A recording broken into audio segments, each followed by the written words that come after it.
Well, hello and welcome to the very last panel for TPKCon 2021. I am joined by some lovely game design friends, and we're going to be talking about BXLLET, a brand new TTRPG that's available on itch. And we also just finished BXLLET Jam, which is the culmination of about a month's work of a bunch of different designers, not just the ones you see here, who have worked with the new BXLLET system to give us a brand new collection of games. It's very, very cool, very, very fun. We're going to start with talking about just game design in general, talking about how BXLLET came to be, what we're all playing, what we're all doing, our different perspectives on game design. And then after intermission, we're going to do a one-shot of BXLLET using some of the materials that we got from the jam. I'm real excited, so why don't we start with some introductions? Vermin, you're first. Let's introduce yourself to the gang. Hello, everybody. I was about to read my name as Wrath. I am the LegendaryVermin. I did not make BXLLET. I did host the BXLLET Jam now. I have a bunch of other stuff on itch, so check that out. And I'm also going to be GMing the game later. Foxy, you're next. What's up? It's me, Young Foxy, aka Big Foxy, aka that's really it. Actually, I'm just Big Foxy today. I also didn't make BXLLET, nor did I take part in the game jam. But I'm super happy to be here. I am just happy to talk about this awesome game and play it with some cool people and talk about game design stuff. Super, super happy. Last but not least, a face we have not seen on TPK before. V, why don't you introduce yourself? Yeah, hi, I'm V. I also didn't make BXLLET. I did make Magazine a supplement for it, for the game jam. I've got other stuff on itch as well at Vivisection. And last but not least, my name is Proper Nerdy. I'm doing like 7 things at once. I'm a TPK staff member, role player, game designer, GM, among other things. And I make lots of pretty pictures and videos, including some of the stuff you see around you. I wrote a supplement for BXLLET called Mesa Resort and Casino. I'm the one who did not put an X in the title because I'm awful, but it's fine.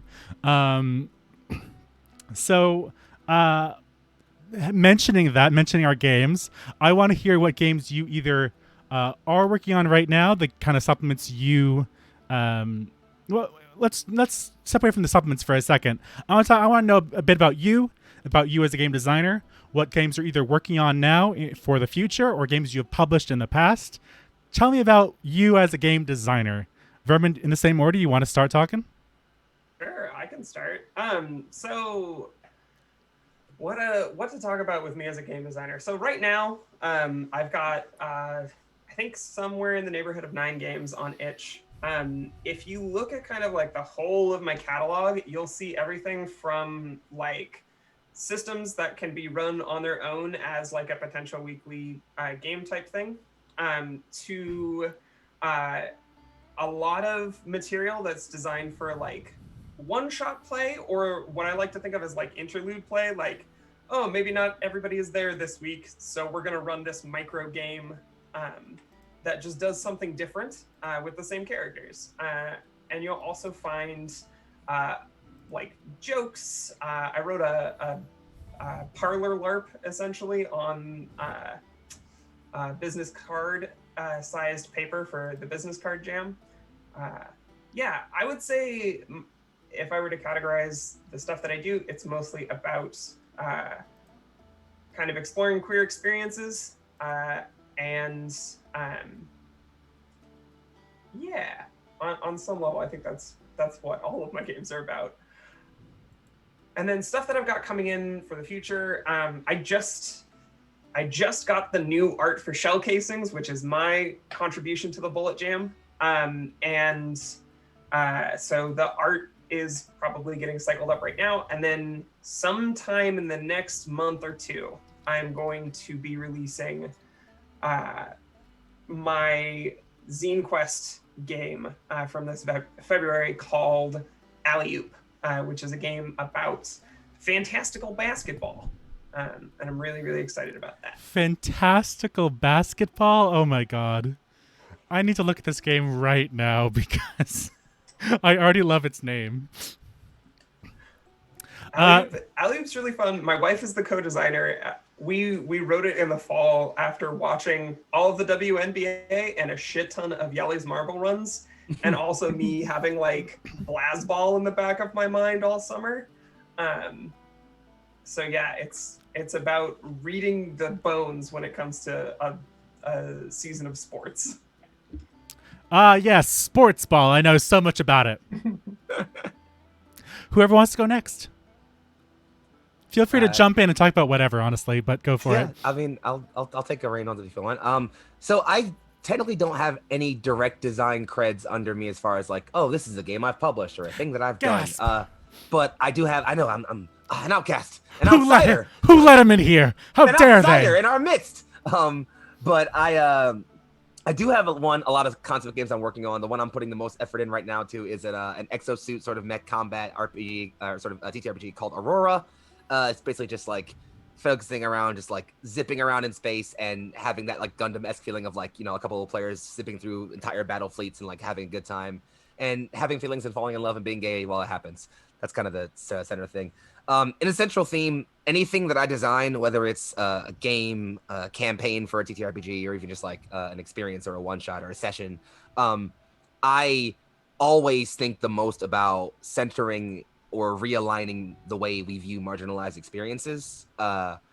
Every campaign that I've run, every story that I've tried to tell, always focuses on the concept of exploring authority and challenging it, always saying like, this is a clearly established system.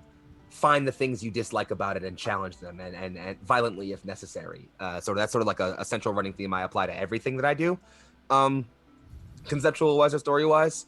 And I guess as far as like stuff I'm working on right now, yeah, like I said, Aurora is a thing that I'm working on. I can't put a date on it yet because it's still mostly just like a long Google Doc concept right now. But as far as like other stuff that I'm doing, like I said, I'm running several campaigns over on Neon Lights Roleplay, which is the thing that I'm really, really proud of.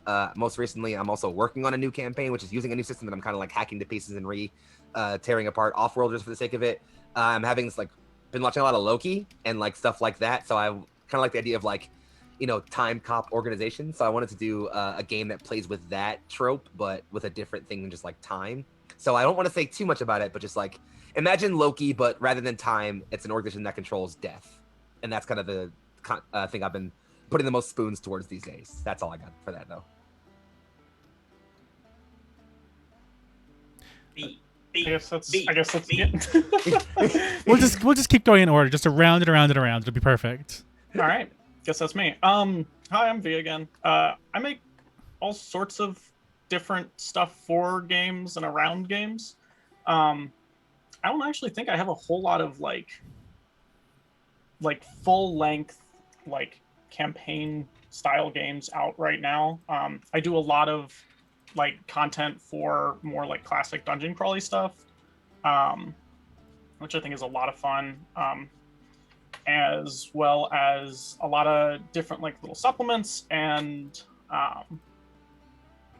all sorts of, I guess, like micro games and, you know, intermittent games that you can play. I'd say a lot of what I do is it's progressively just gotten like gayer and gayer as time goes on. Nothing wrong with that, I don't think. I'm pretty sure that's fine. Yeah, I think that's probably fine. Natural. But I am going back to my roots. I'm making a game called Apotheosis, where you play as little people, or like a bunch of guys stuck on Earth after the Rapture, and they're fighting angels and demons alike, and it's a pretty schlocky, pretty just like good old fashioned beat 'em up. So. Well, that's right. And you wrote Dragon Hearts too, right? What is that? No, I did not. Oh, who wrote that? Who am I thinking of? Is that Wrath? You're thinking of Fractal Dragon, aka Oscuro. You're totally right. Hold on, let me go to your itch. I want to see what you've written. Yeah. Let me do my. I was doing like research into people because I was like, I don't know who I'm not talked about.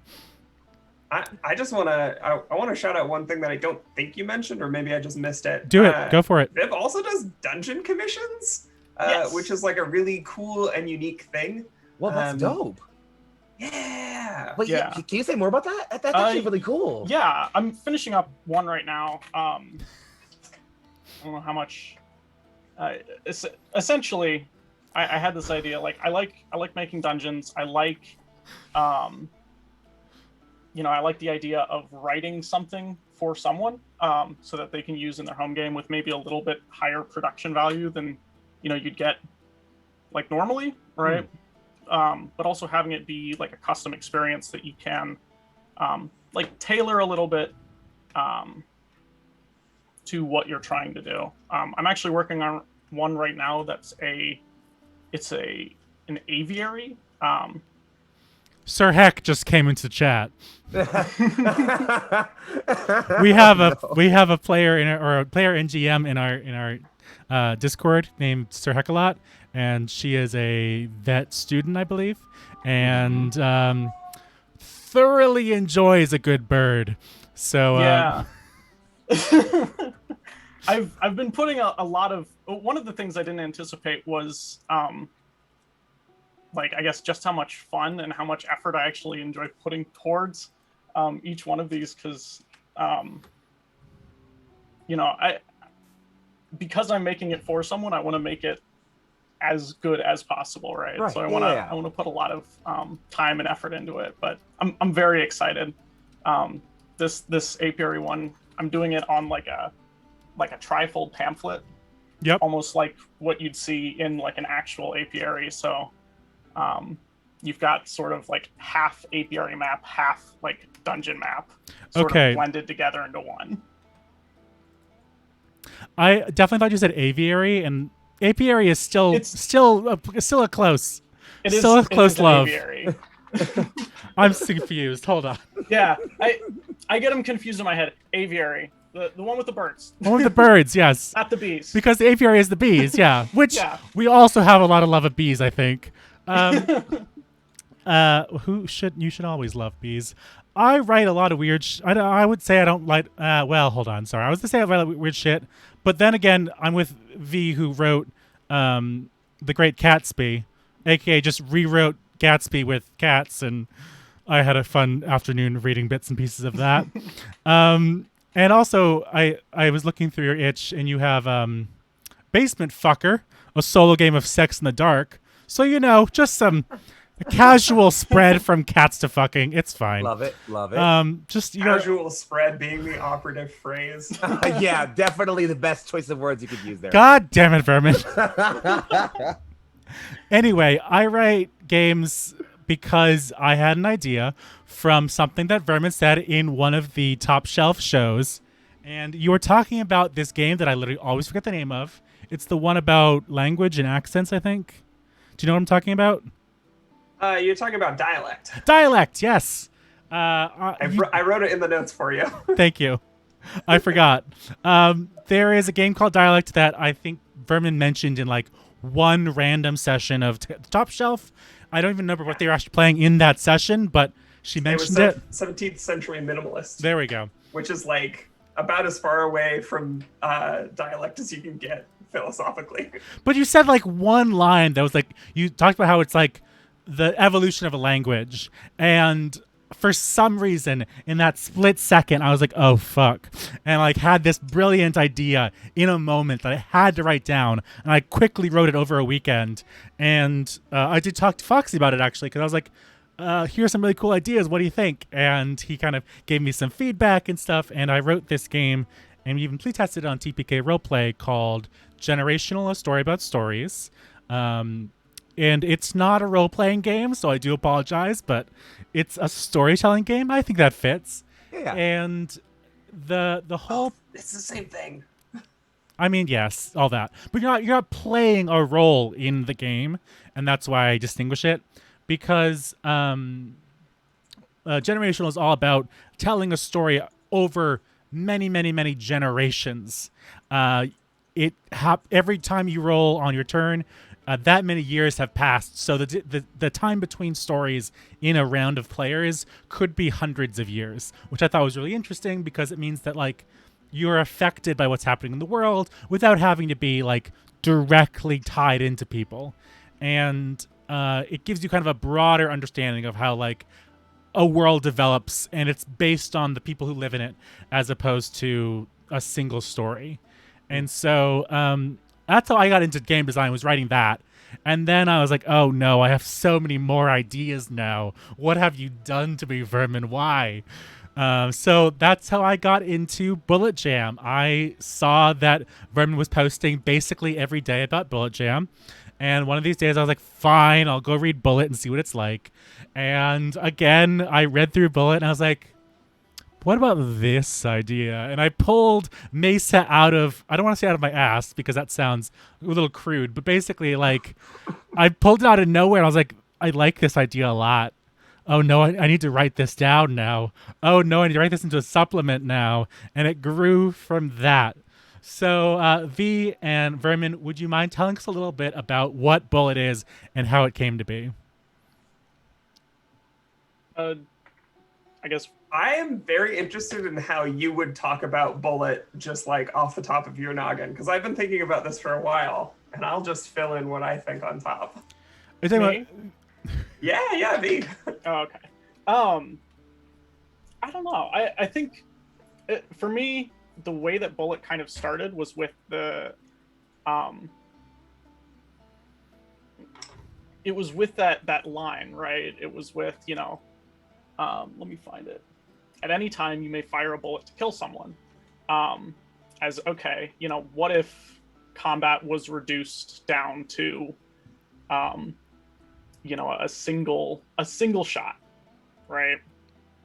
And then from there, it sort of grew into this really, really neat little like role-playing game with like loose mechanics and like a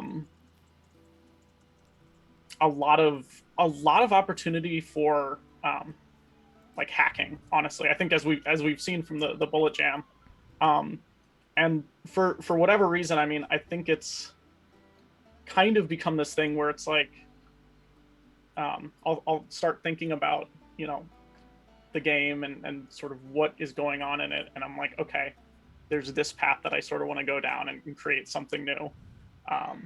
And I think, I don't know, what would you say, Vermin? Yeah, I think you nailed it. So like the first thing that I think any of us knew about Bullet, and to shout out the designer who is in chat right now, Bullet is a role-playing game by Rathayibacter, Toxicus, and you can find them, I think, just at Rathayibacter. You should look at how it's spelled in the chat on Twitch. So that the first thing that any of us know about it is that rule. You spend a bullet to end a life, and like I love on one level how it is this argument. Like I feel like D&D grogs will all the time be like, well, combat is complicated, so you have to have complicated systems to model it. And it's like, but what if you didn't? And that on its own is just like such a fun like middle finger to where the psyche of TTRPG design goes sometimes. But then Wrath on top of that is layering. It is really sparse with its language. It's a game that reads almost poetically, in the sense that like not many words, but every word is like picked to have punch. And all of the other mechanics besides that one rule can be described on a single page of text, but you don't really have to learn them before you start playing. The best way to learn Bullet, and this is true of a lot of great RPGs, is just to pick up a class sheet and be like, yeah, this one, this feels right. That's basically how I was sold to it too. Cole asked me the question, how would you sell someone on playing Bullet with only a Twitter character limit? And I mean, Vermin told me about the game and said it's a game where when you shoot a bullet, you kill someone. There is no other ifs, ands, or buts about it. But like, I I've gotten to this headspace of like I really enjoy games that are a lot more open, and I want to try more of them. Foxy was saying, I think just before we even started the stream, that he's writing a game that he was talked about a little bit earlier on, and he's like, the more I get into these kind of indie TTRPGs, the more I think, I want to write less rules. I want to make it really open. I want to give space to the players to just do things. And I think that's a really, really great starting point. And so I think that's also what helps Bullet really catch the attention of people is, hey, it's very minimal. You like have a bit of a lore, which is great. And that's how I got to Mesa, was from the like minimal kind of ethereal lore that that Bullet has. And so it falls in a place that's like not quite post-apocalyptic, but like also sort of is, and it's a kind of outlaw country across the whole world. And so I think that kind of inkling of lore helped, and the inkling of rules helped in getting me hooked onto it.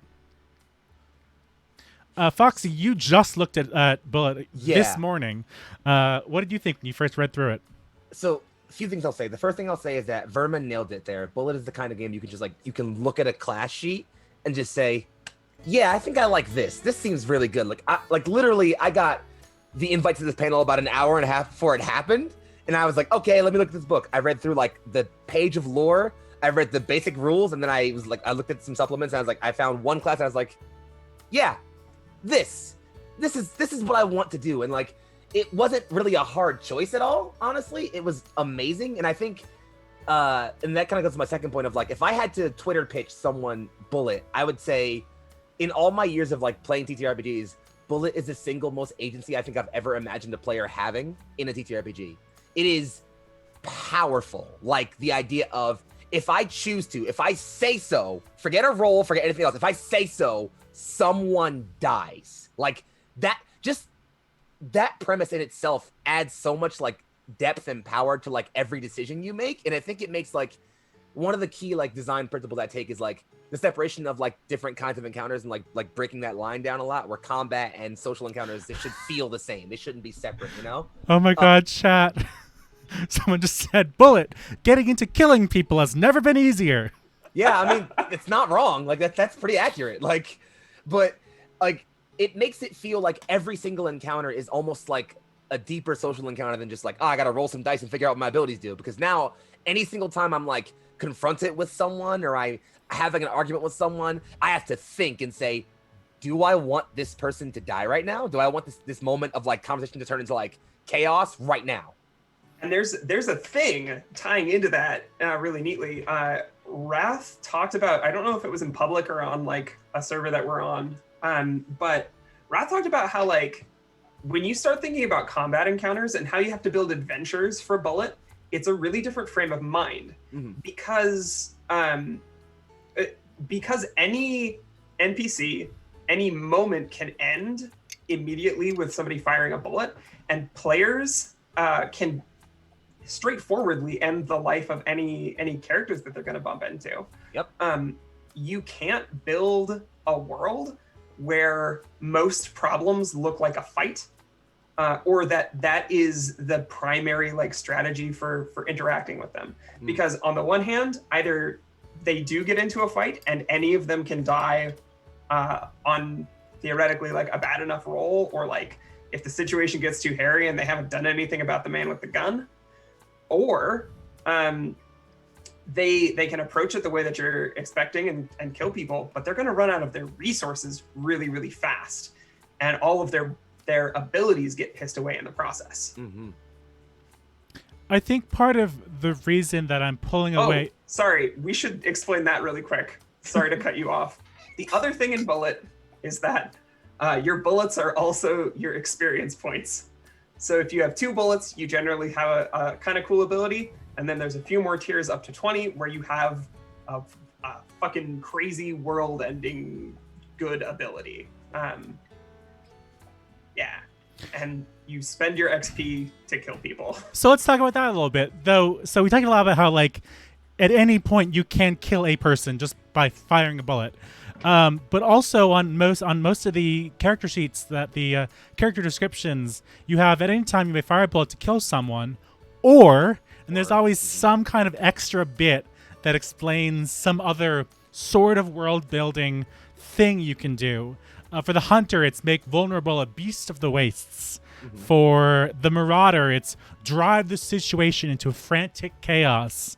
That also, in its own way, is a power that, like, you can choose to not kill someone but still affect the world in so many weird ways. Yeah.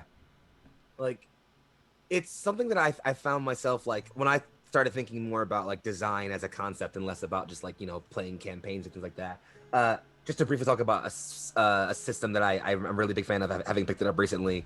Offworlders is a really great example of this, where the rules are very, very flat as far as the kind of weapons you can have and how much damage they do. And even creating NPCs is something very simple, where it's just give them a name, health, armor, and then some personality traits. That's it. That's all you have to worry about.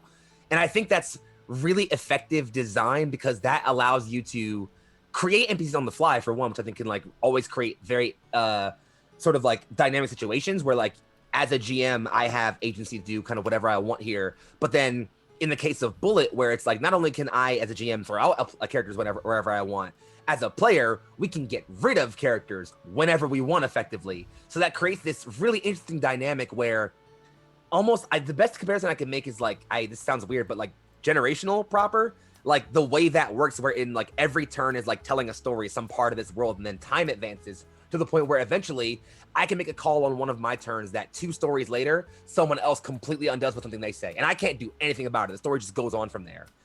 And in the same manner here, there's this equal power dynamic where every person at the table has equal way to drive the story forward or into chaos. And I think that creates a really, really trust-based table dynamic, which I think is, like, really important to have established in these things. And it's the kind of thing where it's like, Bullet feels like the kind of game that can only be written with so little rules. Like, it has to be written that way, because the game as it is relies so much on, like, table trust of, like, we're all here to do this thing specifically. Like, everyone has to be so far on the same page to begin with that you don't need a million rules. You just need to say, like, all right, it's almost like, and this is going to sound a little tangential here, and I promise I'll say this and I'll pass it off, but when I think about TTRPGs, I think about this thing my friends and I would do, like, when we were, like, in middle school. We're like, one of us would start writing a story, and he would come up with characters that kind of, like, roughly fit each one of us as a friend group, and we would all say, like, what we want our characters in this story to have and do, but the one friend would kind of write the story, and that would kind of happen. And, like,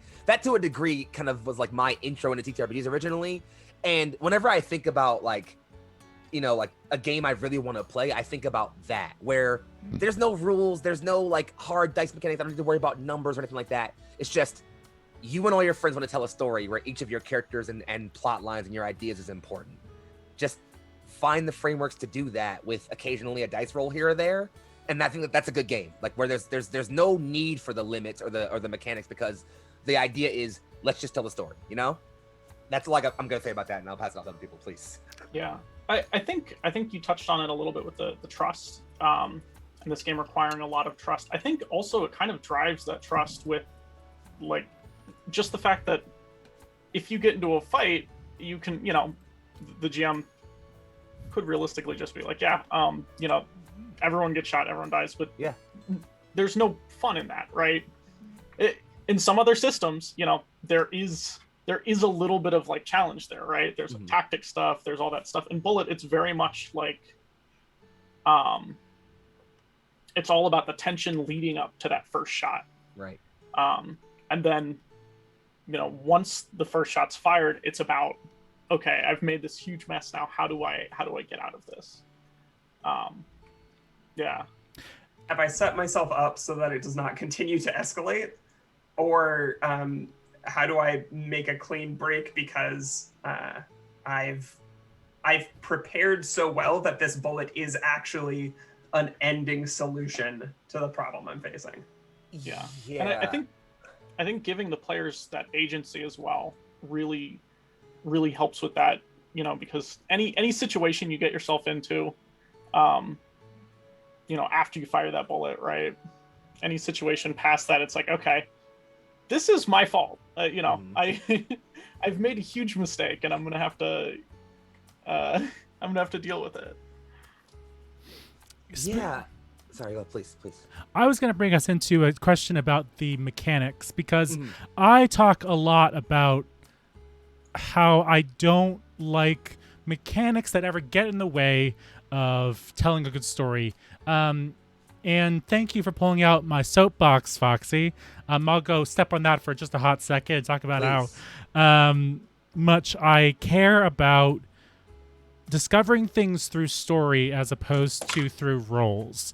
I would always much rather either have a conversation with my GM about what I know or what I find or what I see, as opposed to, oh, you rolled a 7, you don't see a whole lot, which is a Exactly. problem that I see in a lot of other games, in games with a lot of deep, complex mechanics. And I think that's where I'm heading in my own game design journey. Oh God, I sound so white. Is that I want to see less deep mechanics that have to you have to struggle through.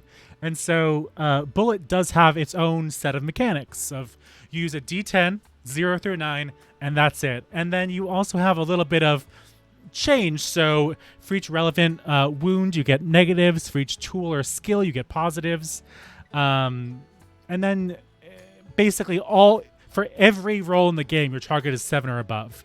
And I have a question for the two of you that have played Bullet before. Why D10 instead of 2D6? Do you know? Does it matter? Did it end up changing anything in the game having it using a D10 system? So I think we can talk about this.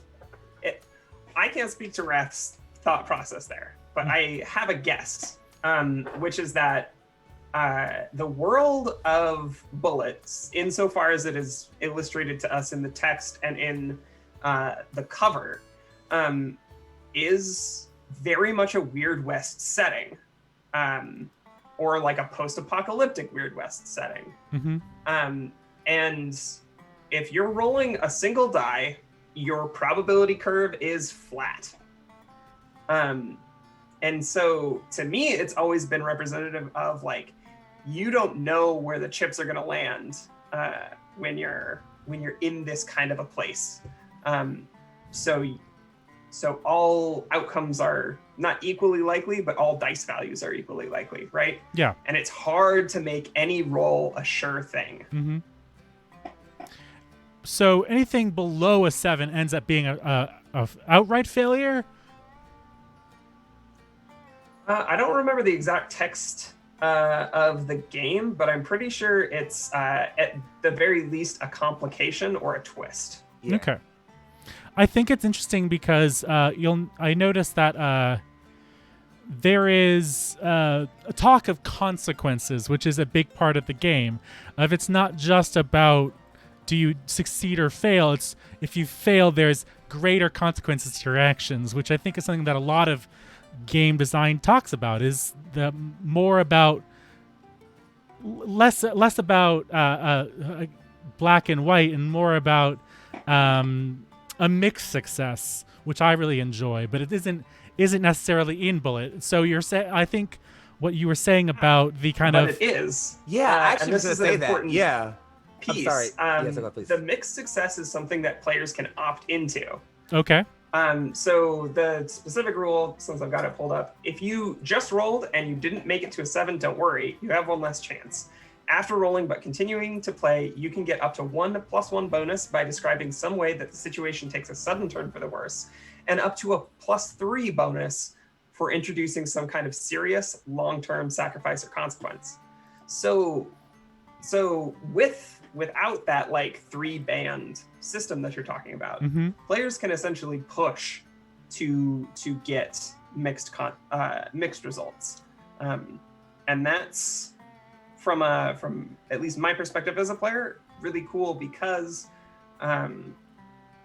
I like to know what I'm going to lose and win, and being able to twist the story in that direction rather than be shoot, I really wanted that one thing to happen. I wouldn't have cared what else happened. like the way, and I mean, I obviously haven't played it, but I having read through the book and like read through sections like on like how that works and like thinking about the way I would handle that as a GM or as someone who like might like run a table of this. My thought was, there almost, in my thought is like the way Bullet handles it, there almost isn't really a failure. It's like, it's just kind of like the ultimate version of yes and, where it's like, if you roll you roll your D10, you get a 7 or higher, you get the thing you want. You said you want this thing to happen, you roll the die, you roll 7 or higher, that thing happens. Cool, that's fine. If you roll anything less than that, I get to, as the DM, say, yeah, you did that, but like, and I can kind of like add complication to it. And it doesn't have to be like your thing failed. It can be like, yeah, you did it right, but while you were doing that, someone next door opened their window and saw you do it and they screamed about it. Or, you know, like there's, you can, that feels to me like it's less about like, do you do it or not? And it's more like, what's the story here? What power do we have over what happens here? And I love that, like, there's a level of that to both sections where as a player, like, I love that there's a negotiation where it's like, all right, I'm going to do this thing, GM. I roll a die. I fail. The first thing I can do as a player is say, okay, well, hold on. Let me first say what I think could go bad here. And then after that, we decide what number we get to. And if that pushes me over 7, then cool, that's what happens. But if I do that and I get to like 6, you know, I at my push, I get my +3 from like deciding some crazy thing happened. I get to a 6. Then it goes back to my GM. My GM says, wow, man, that's a really crazy sacrifice you just made. All right, so I guess the thing you want still happens. But even on top of the thing you said, this one extra complication still happens. Like, that's like the ultimate negotiation in terms of story there, where like, there really isn't a failure. Everyone drives the story forward. It's not a matter of does it happen or not. No one just says no. It's this constant yes-anding back and forth between player and GM, which I think is like, again, it's really powerful. Yeah, you have that space of most of the time, if you try something and you want it to happen, you can get it to happen with entanglements. And if you roll and you're like, I could push this over, but whatever my GM does is not gonna be worth it. Yeah, exactly. Is there in a different way. So let's talk a bit more about the jam, because that's where a lot of new rules and introductions to different mechanics come into play. Anyone want V, do you want to talk about your contribution to the Bullet Jam? Yeah. So I was thinking, I think Vermin was working on her supplement at a similar time. And so I will go as far as to say first, but it's probably fine. first. But I got a couple of like looks at the classes that she was making, and one thing that really kind of struck out to me was the changes made to kind of your bio, right? Where it's, you know, you begin with 1 bullet on your person, and then there's a little bit something else. So in the original bullet, it is, you know, you used to have more. How does that affect you? And I know Vermin's there's a couple that are, you know, you began with a bullet. This is the first bullet that you've ever owned. And I was thinking, okay, you know, it's this weird sort of like apocalyptic setting. What if we go sort of the opposite direction, right? You know, you start with 20 bullets, you're never getting any more. This is your sort of slow descent into like death and destruction and ruin, right? Mm-hmm. And that was sort of the concept behind it, and then it just sort of grew out from there. So really leaning into the dread and despair that the lore of Bullet puts out.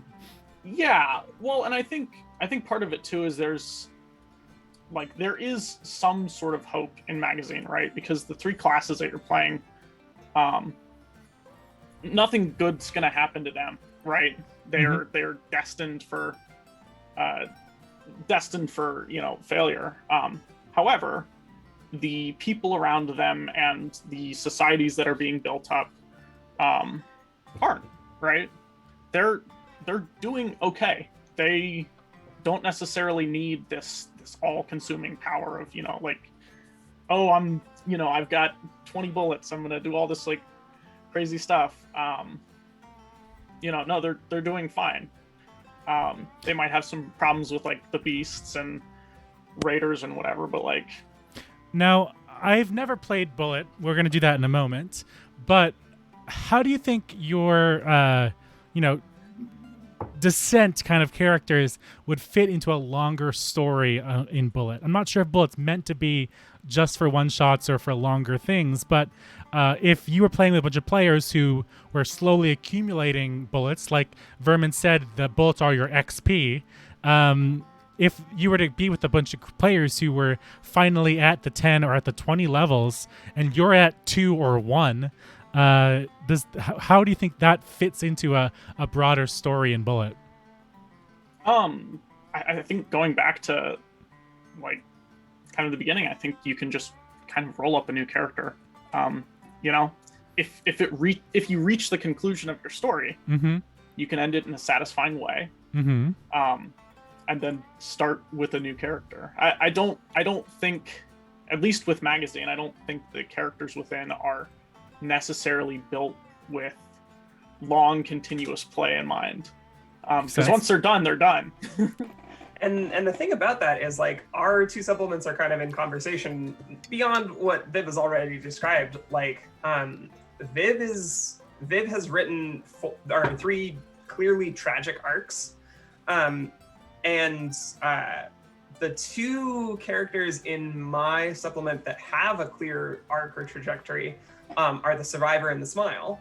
And the Survivor's whole thing is, I'll save that for later because Viv might be playing a Survivor. Basically, it's a potentially positive trajectory, but it's a question of like how much violence are you willing to go through to get there, or is it better to just like let sleeping dogs lie? And the other, the Smile, is all about like you lost everything in a similar way to the Survivor, but now like all you're left with is the ability to destroy at the end of your story arc, and like you don't necessarily want to go there because there's a 30 bullet ability that says you can end the world again. But like, maybe that is where your character goes, and it's open to you to choose, like, based on what's happening to them in this game, where do I want to take that arc? How do I want to end it?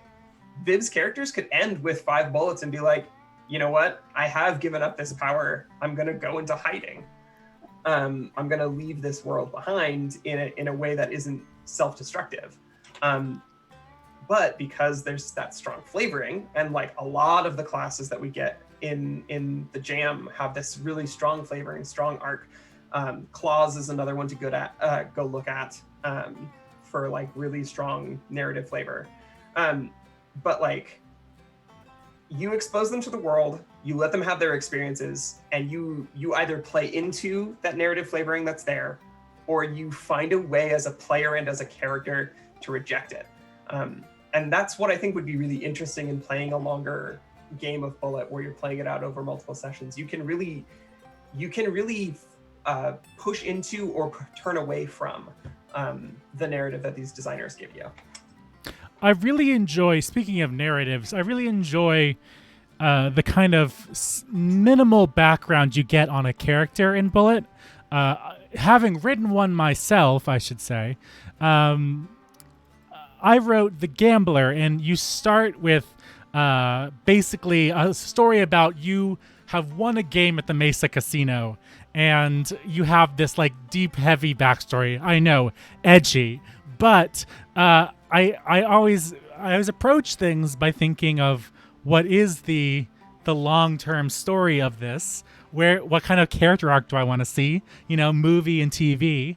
And so kind of a character arc that starts with that gives you a launching point to explore what, you've had a tragic backstory, what keeps you going, what keeps you doing what you're doing. Why are you invested is a question you always ask before you go into a campaign. If you're going to play Bullet for more than one session, why are you still invested? And I think it's something that having such a minimal kind of explanation of why you're there, you can expound upon. I know Foxy, for his character, is playing for one single game and has put like way too much thought Way too much. into how it's connected. Yeah, I did a lot of thinking when I was in the short time I had. I did a lot of thinking about like what I felt like Bullet was trying to say about like stories and the way they mirror our real life.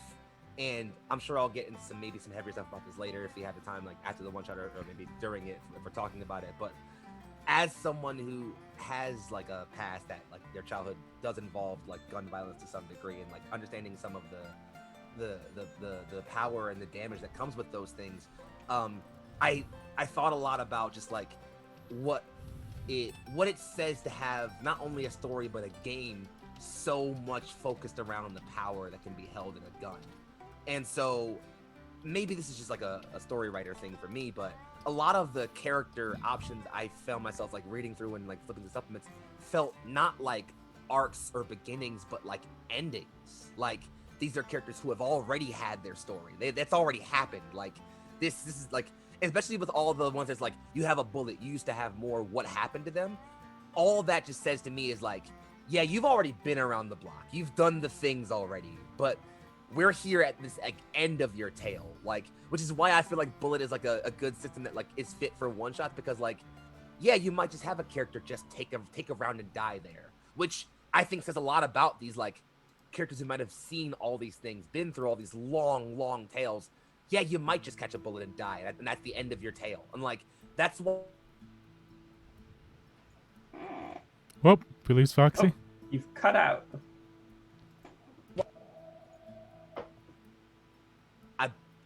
Well, there There we go. USB, that happens. Yeah, no, so just the intersection of all those things to me just like made it feel like a lot of the characters you could build with this are lensed towards not like story beginnings or arcs, but endings. With some exceptions, definitely, but a lot of them just feel like they're lensed towards like building a character or portraying a character who has seen the tale already and is now just like, I'm just here now, you know? Like, I don't know. I very much enjoyed like the way that made me feel narratively. We're approaching about an hour in, and I'm wondering if anyone in the panel wants to talk about anything specifically about game design or about Bullet before we start to wrap up. I think we have Vermin raising her hands. Promise. Okay. I made a promise that I would read off the designers and the names of all of their supplements that got submitted to the jam on stream. I would love to take a minute to do that right now. So I was going to say, is there any supplements you really want to shout out? So feel free. I want to shout out all of them. Like literally, there's I'm not just saying this because this is my own jam and because I really like Bullet. Both of true, but like both valid. The amount of creativity and like unique ideas that people shared in this jam is just completely fucking astounding. Each and every one of these supplements is worth checking out. There is going to be a bundle soon where you can get all of them for, I think, $35, which is an incredible deal. It's 205 pages, 30 classes, 34 NPCs, 5 communities, hundreds of factions and beast warrens, a satellite network, 4 psychic powers, and a time loop. And if that doesn't sell you on getting Bullet as an entire package, I don't know what the hell does. But this is everyone and everything that got contributed to the jam so far. Moonblight Wastes by Zoe, I think, Whitting. Poison Oaks by Retorox. 10 Souls by A Typical Foe. Claws by Eliza Courtney. Strange Nights by Darlene Barahona. Reactual Replay by Shelves Schwa. Quad by M. Dubu. Vexed by Mandrill Productions. Trick Shot by the original Cockatrice. Rock Roll Fire in the Hole by Caffeinated Otter, or I think Lemoy. Esoteric Enigmas by Real Masa. Of course, Magazine by VV Visection. Mesa Resort and Casino by Proper Nerdy, and Shell Casings by me, Legendary Vermin.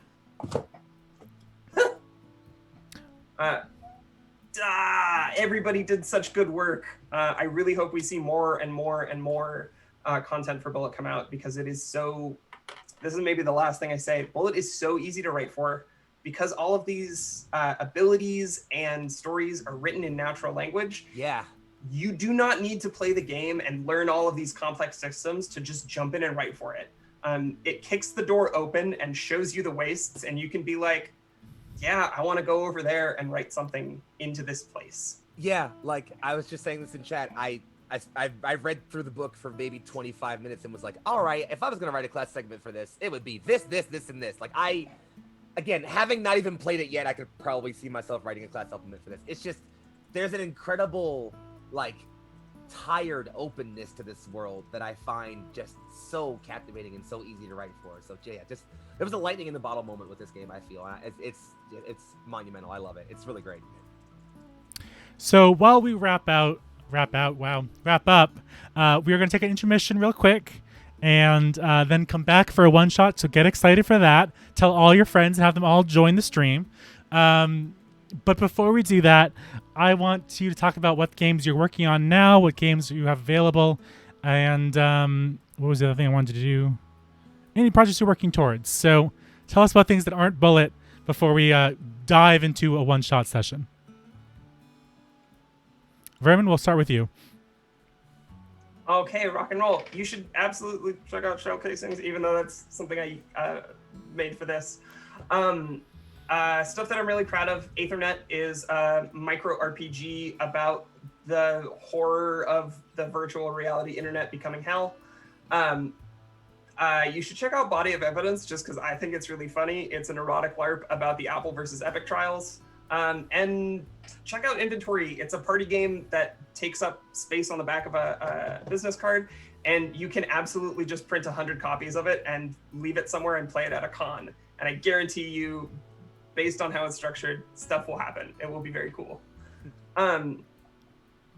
Yeah, the stuff that I have coming on the horizon, I've got Alley-Oop, which is just about done being edited, and it's going to go into layout this month. And then in the further future, keep an eye out. I'm going to be announcing a sort of demo Discord for my upcoming game, No Amount of Armor, where you'll be able to get in on the beta. That is my robot game. Yes, it's so good. Oh, thanks. It's so amazing. It's weird. I'm taking everything from the indie scene and also calling it OSR. So it's going to be the first OSR powered by the Apocalypse game. Wonderful. Love it. Foxy, what is that game or the 7 games you're probably working on that you haven't at all right, completed yet? I thought about it. All right, I'll handle this plug efficaciously. So, if we're talking hard game design, the only thing I can plug right now, technically speaking, is an upcoming exosuit combat game about blasting apart battle fleets and falling in love with your comrades, called Aurora, which I'm still working on.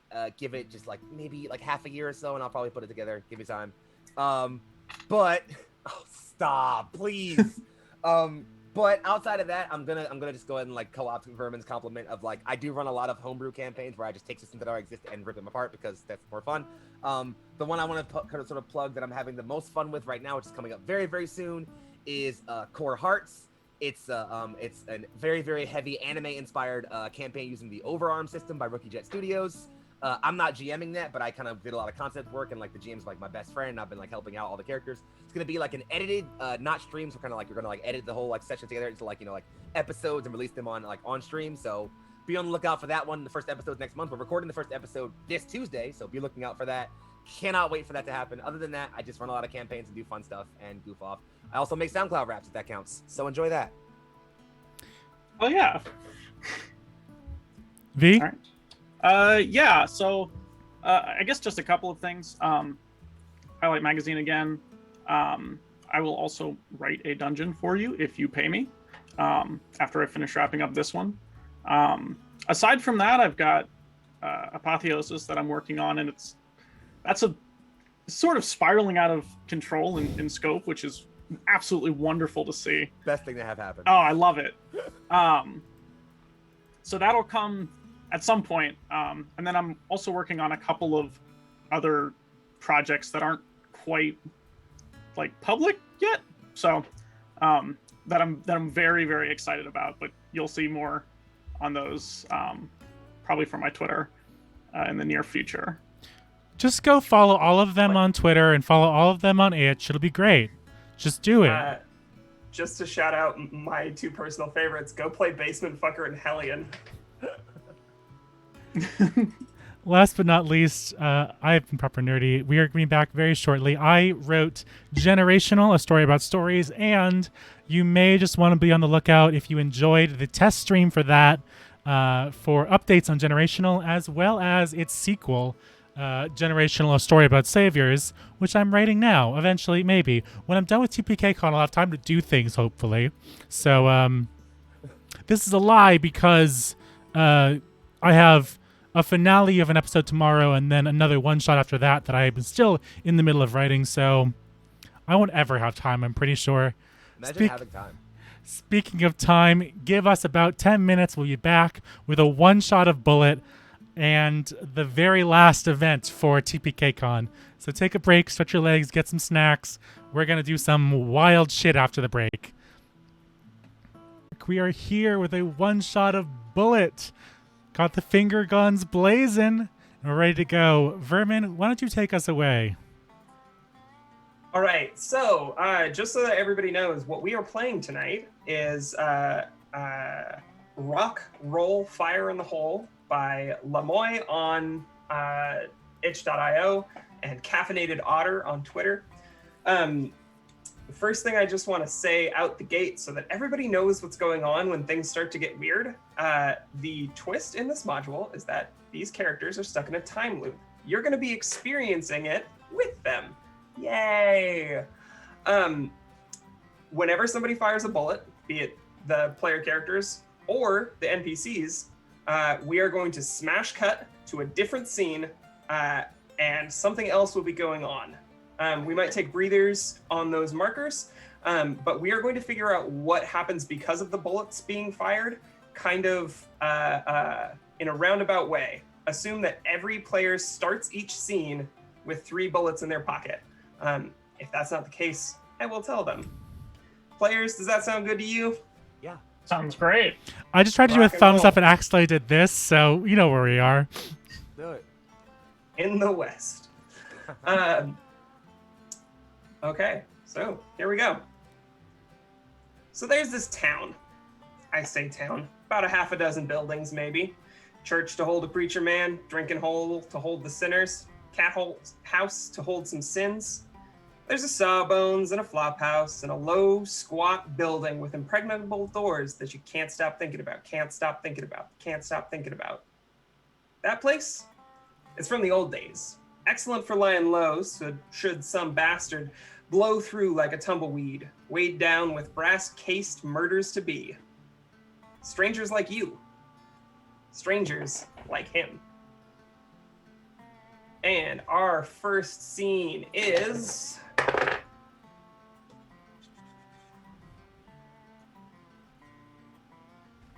the hole. Down under the bunker, down the hole. Here is the heart of the thing. The town's curse, the rock. Relic technology. A seamless sphere as wide around as a hand clasping thruple could circle. Illuminated. A matte pebble plant, green from within. There's the 3 of you, the stranger, and the rock. Nearly enough for you to forget all the running fist fight that came all the way down here. The way you shook, leaving it and the whole damn town the hell behind. You're faced with the thing that is creating the time loop. What do you do? Stanley is a tall, dark, very ominous man. He is thick and big, and his face is gaunt and grizzled. And he carries with him everywhere he goes a dark brown leather briefcase of the things that he has collected. He is the collector. This is from the, I want to give a shout out real quick. This is from the Poison Oak supplement, written by Cole, it says. So,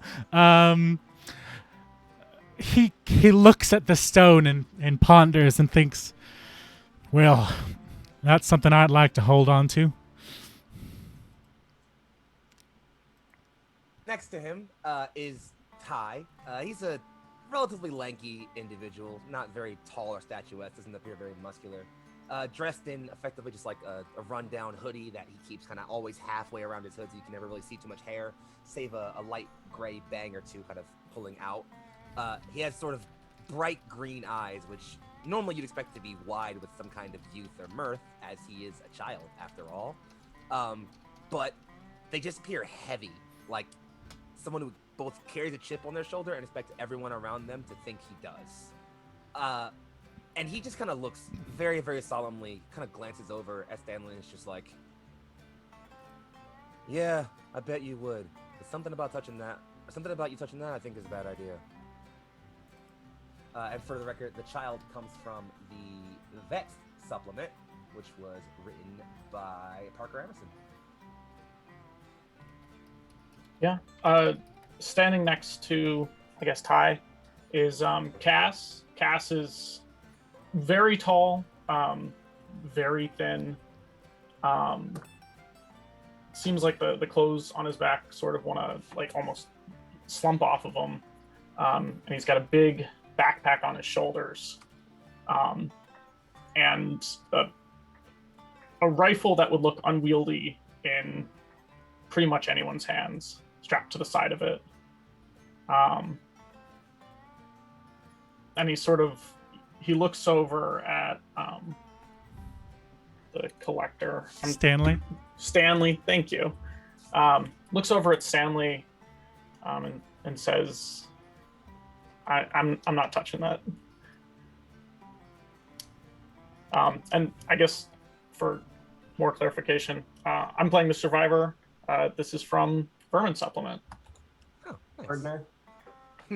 Yeah, Shellcase. Vermin sounds familiar. I don't recognize that name. Okay. Standing across from the three of you and looking tall and horrible and monstrous and grim is a figure who's given no name, who is wrapped in clothes that seem too small and busted through, worn at all the seams, who is carrying a case 6 feet long by 2 feet by 2 feet, ornate and gold, wrapped in chains, strapped to their back. You know them only as the Stranger. The Stranger is today going to be from Magazine, and I'm playing the Tomb. Ooh. Oh boy. I want out, so somebody had better do something. Well, you're gonna have to tell us a little bit more there, stranger. This thing, Where did they it's at the center of it all. Are they pointing at the thing on their back or the thing inside the rock?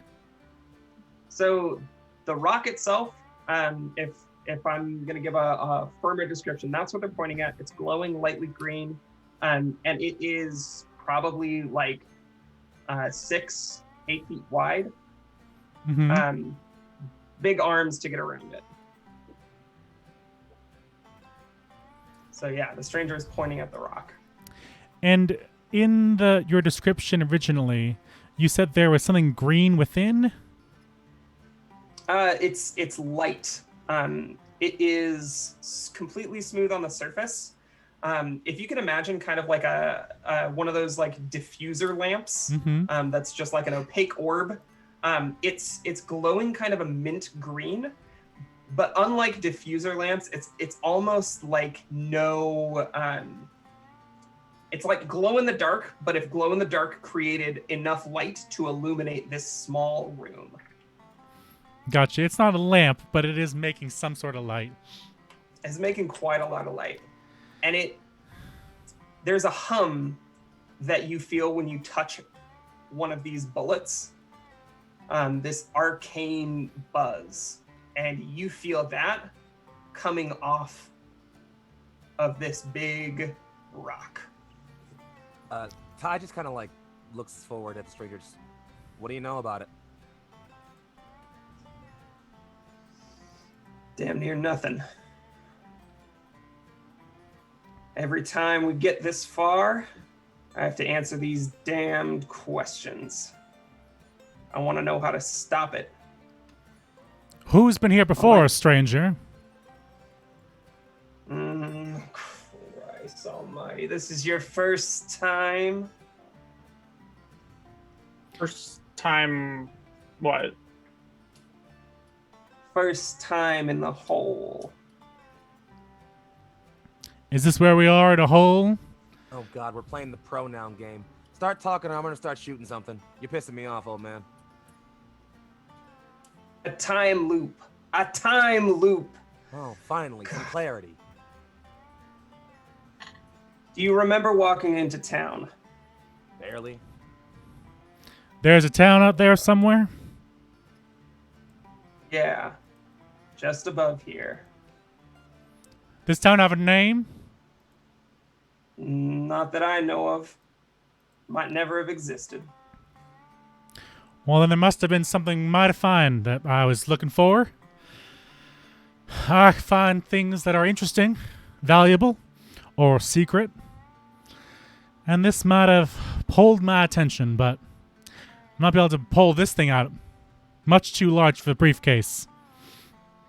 And I'm going to sit down on the ground and open up my leather briefcase and ruffle through the ancient papers that are collected inside, looking for any sort of description or notes or calendar of what I might have been looking for in this town. So, I guess if you had anything, go ahead. Oh, please. So you said first time. How many times have you been through this? You stop counting eventually. Typical answer. Look. What do you say to somebody on their first? The next time you see me, tell me it's in the bunker. Tell me you know that it's in the bunker. Hopefully you come across me when I know what it means. Now tell me, as a man who collects things, you have a mighty fine box there. What's inside that? And then there's like a glint in the stranger's eye. Oh. You know, I don't think I tell you that quite yet. But maybe I'll give you an opportunity to find out. And he pulls it forward and he opens the box from the side just a crack. Hands where I can And see you him. see, huh? Hands where I can see him or I'll put a hole in you. Now there, child, don't you worry. This man ain't pointing a gun at us yet. Operative word being yet. Well, then I believe you might be the right person to make sure he doesn't. But I do want to see what's inside this box. Carry on. And he wraps his fingers around the inside of the box and he pulls it open. And that's when you find out that the tomb, the stranger, doesn't carry a gun, or at least not in the conventional sense. What echoes in your ears in the moments before we snap to a new scene is the advice of the gods themselves. The stranger has fired a bullet. We're smashing to a new scene. Oh, okay.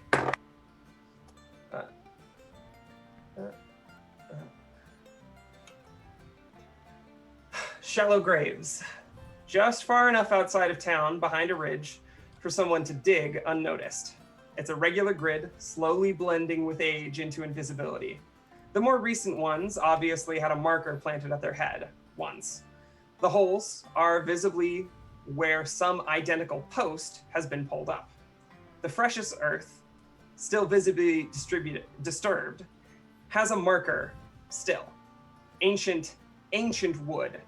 A carved name redacted long ago with a fine gouging knife.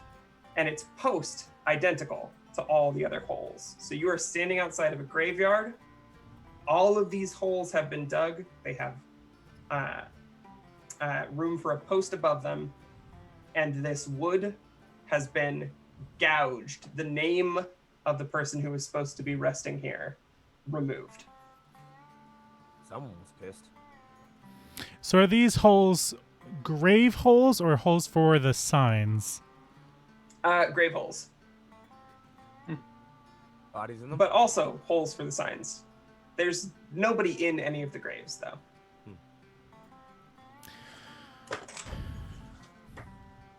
Not All right, so we loot. Looting from the dead. I'm not sure I really believe in that, but something tells me that the dead aren't here yet. Imagine believing in something out here. In any case, how did we get here? Want to piece that together?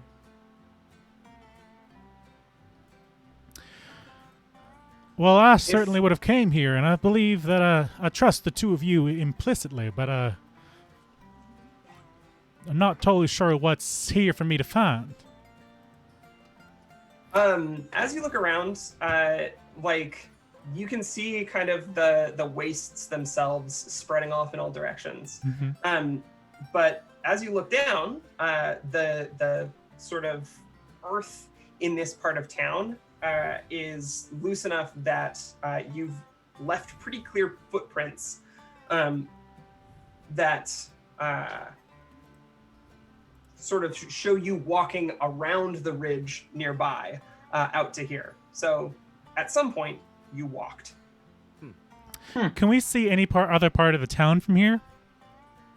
I think you could probably see just the top of the bell tower in the church. And maybe the one of like the buildings on the edge of town, probably the surgeon's house, the Sawbones. His house is kind of removed from all the others. But yeah, that's all you can see. Everything else is obscured by this ridge. not often you see dug graves. Unless, of course, you're expecting a lot of people to die. Yeah, but then why the name scratched up? Maybe we're trying to change things on one of these loops here. Maybe we saw our own name and didn't want to see it there. Maybe we saw the name of someone we loved. I'm gonna head over to the gravesite that has the sign that's been carved away at, and I'm gonna take a second to talk to the group real quick and say, "Now I just told you I shouldn't be looting from the dead, but times are needing of something strange."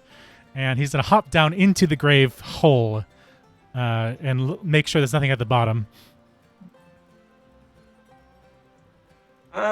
As you sort of dig around in the dirt, you find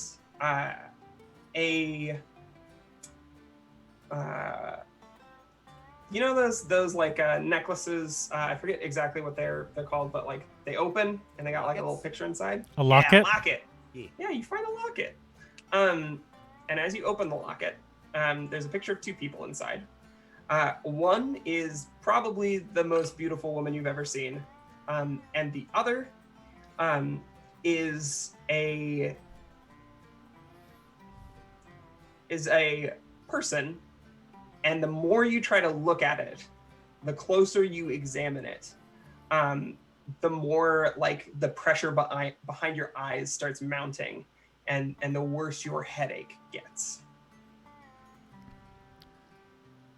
The worse a headache you get. You don't have one yet. As the headache starts to mount, I'm going to attempt to kind of let my eyes go crooked or crossed for a second, and instead of looking directly at it, I'm going to look at like everything around it. And right when my headache starts to get really pounding, and I can start to hear a ringing in my ears, I'm going to snap it closed. And immediately I'm going to pull out my a paper from my briefcase and start to sketch what I think I might have seen. You found down there, old man? I don't know what I found, but I'm not sure you want to look at this too closely, and I'll throw the locket back up to the party. Ty will catch it. He won't open it. He'll just kind of like hold it up in front of him a bit, and then kind of like sort of like hand it over to Cash. Just. That's bad luck. I try not to disturb the dead in that way. You're lost, and Ty will just pocket it. Well, Ty, before you put her away, why don't you see if you recognize the woman on it? I wouldn't recommend looking at the other person. Ty will just hold up his own locket he has, which he won't click open. Just like, I've already got one of these, but he'll making sure that like none of you can see. In the event that he does recognize the person that's on this, he will click the locket open and try to look at it. The new locket. Mm-hmm. It's the same thing. The woman's face does feel familiar, but you know how like there's a feeling when you're thinking back like real far in your memory and you're like trying to pencil in the bits that you don't totally remember. Mm-hmm. Imagine what your brain would feel like trying to do that if your brain could do it, you know, left-handed. But I'm left-handed. Right-handed then. With the wrong hand. There's like, yeah. You're sketching it in, but there's a wrongness, and like you're sure that wherever you saw her, it wasn't filled with beasts of the waste, but that's what your brain is putting there, along with twisted images of hundreds of like sterile caskets wrapped around a tall porcelain column. I think Cass is gonna try and like take a little peek over Ty and see, and try and look at the locket. I think I definitely wouldn't notice immediately because he's like kind of lost in like the memory of it. He's kind of like thinking, and so if there's like a thing you have to mention there, feel free to. But otherwise, the moment he like kind of comes out of it and is aware that you just snap it closed and just. Your damn business. It's kind of familiar, I think. It's not. I'm sorry, just for clarity, is it the same exact image as the one that's in my locket? If your locket has an image of the most beautiful woman you've ever seen alongside something that's hard to look at. Well, no, it just has the first thing, but I don't think they're the same most beautiful woman I've ever seen. Which It's a bit of backstory I don't think I ever told you, obviously, but like when I picked my items, I did pick a locket that has the most beautiful girl Ty's ever seen. Oh. Yeah, that's the thing he has. Then let's make it interesting and say, yes. Yours seems to have half of the photograph that you see in this locket. And Viv, you wanted to look at the locket as well, just like over his shoulder? Yeah.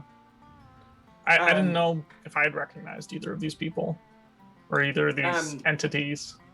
You don't recognize them, but a name sort of appears in your mind, and that name is Lacuna. Now I am likely to agree with you there, Cass. Why don't you pass that back down, and I'll make sure it stays with the deceased. Why don't you mind your business, old man? Excuse me, I'm talking about the one that I just gave you, dear. I know. Well then, you can keep it and let the consequences come to you. Now. I tend to. The sketch that you've been making of the person that you tried to see out of the corner of your eye proper. Stanley's hand, as you're kind of talking, you feel your hand moving without you really looking at it.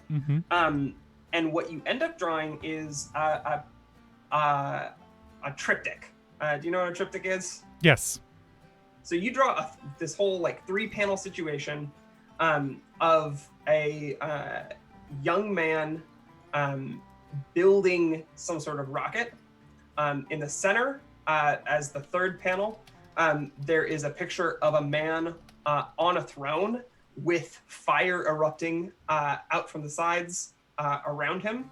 And on the right, you see there's the man, and then in a similar way to the locket where you can't see him, there is a figure that you've just put in as like a black smudge of graphite.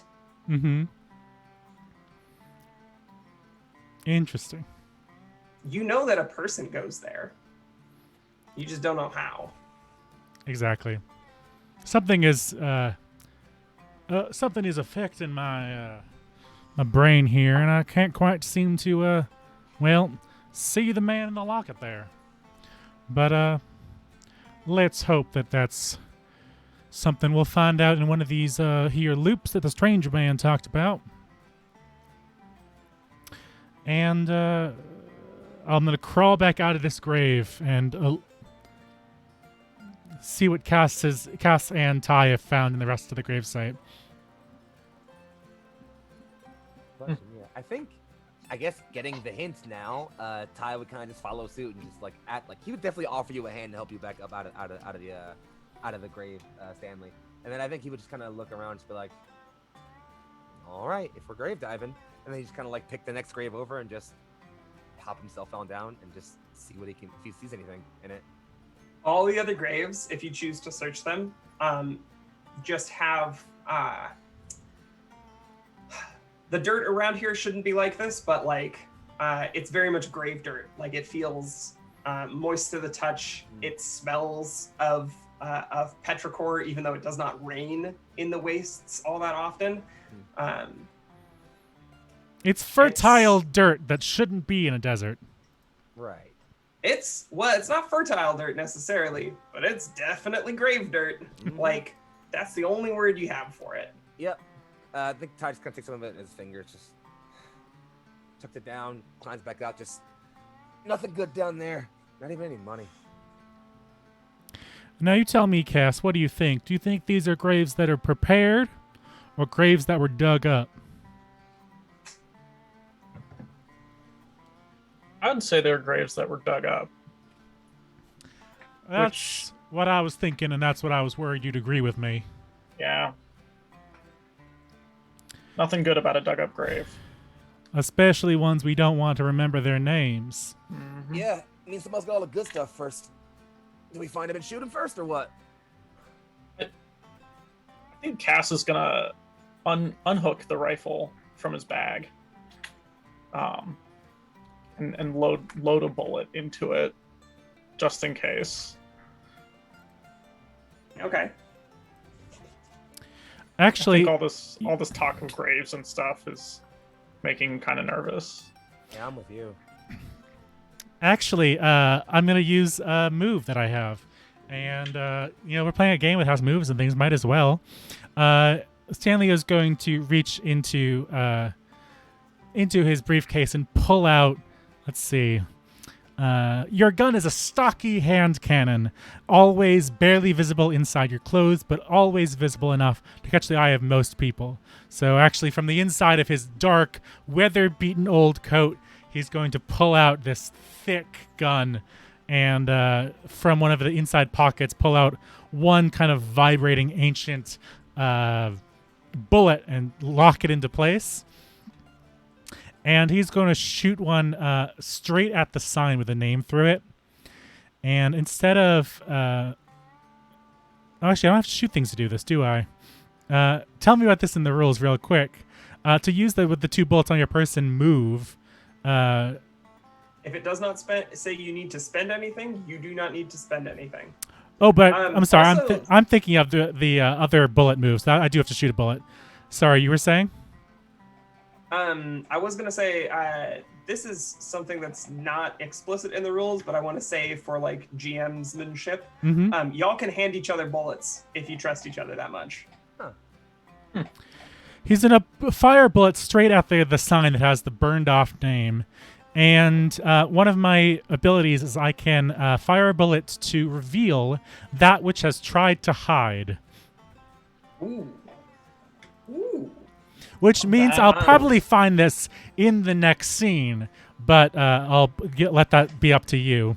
Yeah. I had a thought about what that was going to be, but we can also do that, and I might still do the same thing. You can also do it at any point later in the game if you want to. Up to you, GM. Yeah, we will hold on to what that sign says. The grave marker has a name.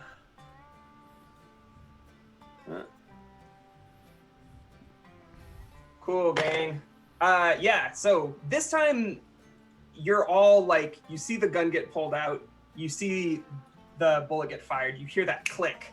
And slightly more than you could the last time, you feel time distort as your stomach lurches forward. And now you are in the saloon. It's called the Chambered Round, or maybe the Maldusian Dog, or the Gun and Crossroads, or whatever it is this iteration. It's faded and shabby. The bar is a long counter. Right at one end is a huddle of barflies, faded and shabby as their habitat. 2/3 the length of it away from them sits the stranger. You know how the stranger looks. Big case still tied near them, covered in chain, ready for them to pick up again. There's a dark slice between a scarf and hat where presumably a face looks out, hidden in the shade. The barflies resent their fear of the stranger, and drunk enough, they might start shit. Damn, they're near drunk enough already. What do you do? Yeah, I think the moment we kind of like, after we kind of like lurch, Ty will probably pitch over and hurl a little bit, just because he's not a big fan of that. Just because he's light stomach. You know, kind of just trying to salvage any cool he has left. The bartender looks over and is like, hey, if he can't hold his liquor, he needs to go. I'm not gonna let some kid get sick on my floor. Oh, don't worry about it. Ty will kind of lift his hoodie up a little bit. At his waist, in his like sweatpants, is the sort of like an elegant curved holster of a pistol, which I'm gonna wager anyone around would recognize because I'm the child. The specifics of my weapon says, your gun is stylish and heavy with personalized grips that speak to a reputation you haven't earned. Your gun is a name, and that name is known in the wastes. So he'll just lift it up and just say, call me a kid again. I dare you. Tell me what the name of your gun is. I'm gonna go with Calamity. Of course you are. Great name for a gun. Love it. The bartender is clearly cowed. My apologies. Let me get a bucket and a mop. If you all need anything, you just holler. And they, go out back where the well is to clean up the mess. Ty will just turn around and look at other people in the bar and just like, anybody else want a problem? The barflies are looking at you much the same way that they were looking at the stranger a moment before, but they too are cowed. Fantastic. So, you want to talk to him? Not particularly. Well, then I have a question I'm going to ask. Might as well. I'm going to head on over to the stranger and pull up a chair next to him. You do that. I want a drink. I'll grab a drink as well. The bartender is not behind the counter anymore, but wow, it looks like there are drinks waiting for you in a queue. It looks like you may have been drinking here for a while already. Bottoms up. Kind of hold up for a toast and just shoot straight back. He definitely still like coughs a bit because he's still a kid, but he tries his best to like seem like he's shooting this one straight with no problem. But he's just yeah, that's good. Yep. Now, while my friends get accustomed to the drink here, again, it seems, I'm going to ask you a question. Perhaps I haven't asked you this one before. And he's going to pull from his briefcase the triptych that he had drawn and points to the smudge of graphite that he has left on the rightmost triptych, I believe, right? Mm-hmm. I didn't hear what was in the middle, but we'll get to that in a bit. I was like doing 6 things at once when you were explaining it. Was the No, middle no, of the no, rocket? no worries. Or It's was I wrong? there's a rocket on the first panel. The middle panel is a throne Right, throne. wreathed in fire. Okay, there we go. And then the right one is just a smudge of a person that isn't there. Yeah. No, I do apologize my asking you this, but I don't recognize this, well, confusing configuration here that I've picked up. One of my friends over there has this locket here, and I think you might know a thing or two about this creature here.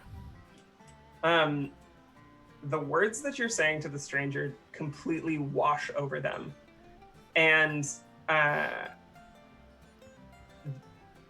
a face that is normally, or feels like it is normally stoic and hard, goes soft in a way, and then suspicious.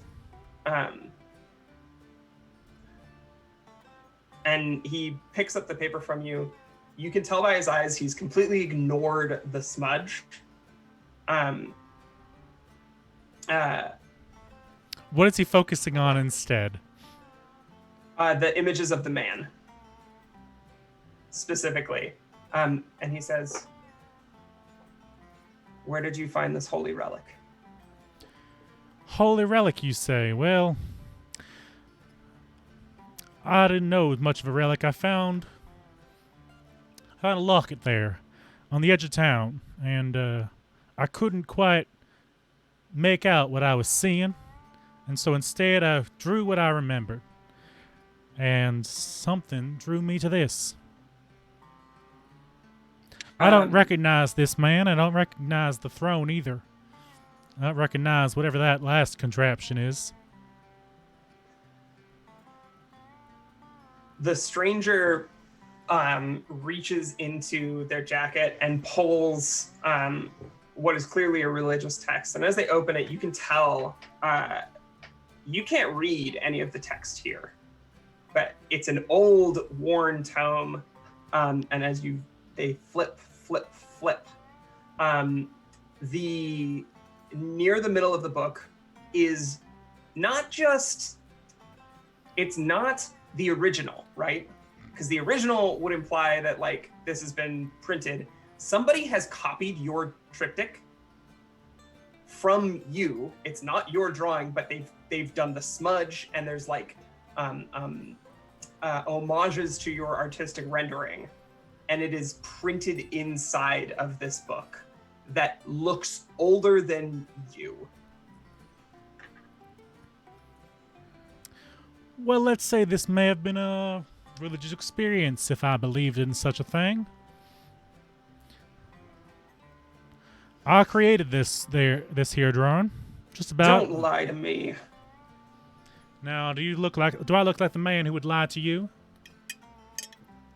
You look like a man who would lie to me.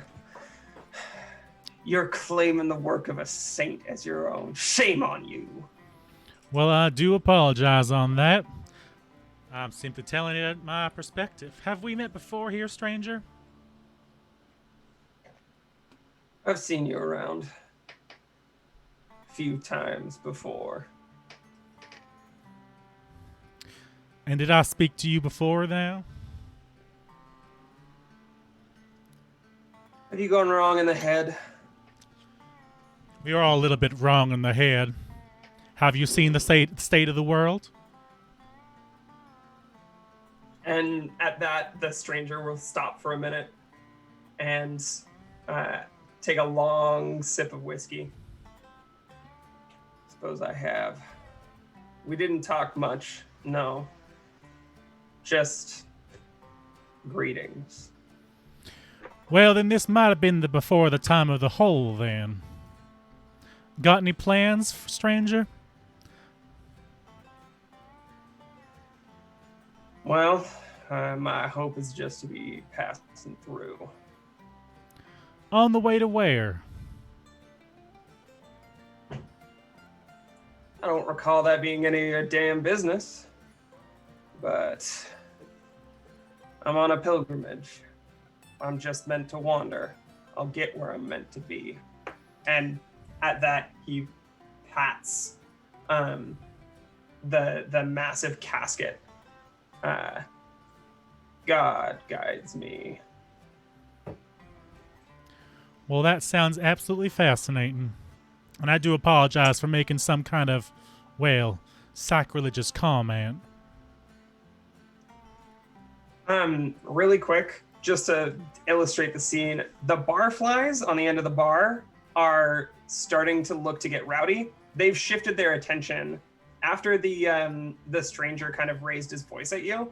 The barflies are buzzing. The other two of you, the bartender has come through and kind of like mopped up in between. What have you been doing while this conversation has gone on? Oh, just throwing shots down, honestly. Like, Yeah. even if the barkeep didn't come back, Tyler just like reached back and grabbed the bottle and just been like, eh, and just like kept going. Just him and Yeah, guys. I think we're getting a little rowdy. Oh yeah, we're definitely getting a little loud. But I feel like the one thing that would definitely happen is like if we noticed like those two like kind of Stanley and the stranger chatting and like the barfly kind of got loud, Ty would draw Calamity and like point it at one of them and without looking at them, just like drinking his hand, just shut up. He's talking. You can't do that. You're not even from around here. Oh, you shouldn't have said that. I'm gonna pull the trigger. Sorry. Yeah, great. Yeah, sorry. That. Oh, you cut out. You cut out, friend. You're just going on and on and on. Hold up. You've an important thing. Oh, Jesus, you sound like you're in a rocket ship right now. Oh wait. There we go. Yeah, it's because I keep bumping my USB from my mic. Anyway, no, yeah, you shouldn't have called him out like that. Sorry, he shot him. Yeah, that's No. that's how that goes. I may have been hoping for that. Oh, cool, because that was the plan, let's- 100%. This is a good time for us to take a quick intermission, and we'll come back. Super cool with that. Yeah. If you're in the audience, get a stretch, get some water. You need to stretch and move too. Welcome back. Welcome back. To remind everybody, we are playing Bullet by Rathayibacter Toxicus, and we are playing Rock Roll Fire and Hole by Lamoy, also known as Caffeinated Otter on Twitter. What a great Twitter it's name. Time Loop Story. That's a really good Twitter name, actually. It's great. Super well done. Good little image to go with it. Remember, it's a time loop story, so if you don't understand, don't worry. Neither do the players, really. Why, y'all ask, would a person turn their mind to fucking up the perfectly good flow of cause and effect? Take a good look around at the wastes, and then the beasts, and then the guns, friend. People have turned their minds to an awful lot. People are sick fucks. Now, the myth of the zombie is rooted in the terror of the plantation owner. That they own you so thoroughly that dying won't save you. Slavery beyond even the grave. And if you could build a device that bent time around itself to nestle like a cupcake in a paper case, all snug, who else would you be? And what else would you do with it? But be the kind of evil fuck who thinks that work forever, no sleep, no death, no wages, was just the best idea ever. When you come back, you find yourselves at the church. The preacher man weeps.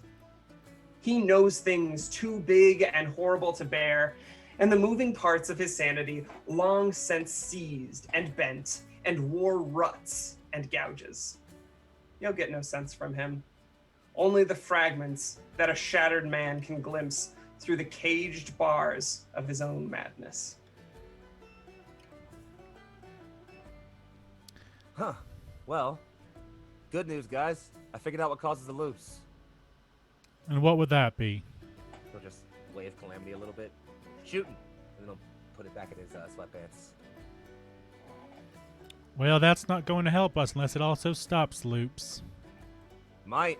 Get back to that thing. Put a hole in it. Maybe that fixes everything. Well, if you know how to control that with your pistol, then go for it. But right now, I'm at a bit of a loss. I'm not much of a religious man. One of you want to go talk to that preacher over there? We ain't getting much from him, I wager. He seems lost already. Well, then what we... Cass, you got thoughts? How close are you all to the preacher? I would say, like, you can be anywhere in this church that you want. How close are you to the preacher when the loop clicks in? I would say we're at the... I'll take it, please. Go ahead. Close enough to hear, I would say. If he's, like, within speaking distance. Yeah, 5 year shot. I'd say we're, like, in the middle of the aisle, and he's sitting on the pulpit. Yeah, the pulpit itself is probably, like, knocked over. I want to be really clear. It's a church, but it doesn't have... We're in a place and time where Judeo-Christian imagery is really not in vogue or the thing. Yeah, no, I'm trying to think of the generic term for the front of the church, and instead of, the stage or the front of the church, I was just like, the pulpit is the only thing that came out of my head. Yeah. Pulpit is right. But if you want to imagine some iconography, I think what we get for this town in specific is a circle that is overlapped and imposed over by a triangle, and then like 3 diamonds that are 3 different lengths and skinny versus fatnesses, all outside of the circle, pointing towards the center. I can draw a picture of that. I just fucking came up with that, and it's kinda weird cool, though. I like to it. think about. Yeah. It's pretty badass. I fuck with it. Now, the question less is what it looks like, and more what does it mean to us? I don't think Ty's a perfectly religious folk. He doesn't really give much of a shit. It's just another random symbol people have lying around. So it looks something like that. Oh, okay. That's the kind of what I thought. The triangle is more evenly divided along that circle, but I think I have a shirt that has a symbol very similar to that on it, actually. Yeah, I gotta look at. Anyway. Foxy, no, not to the closet.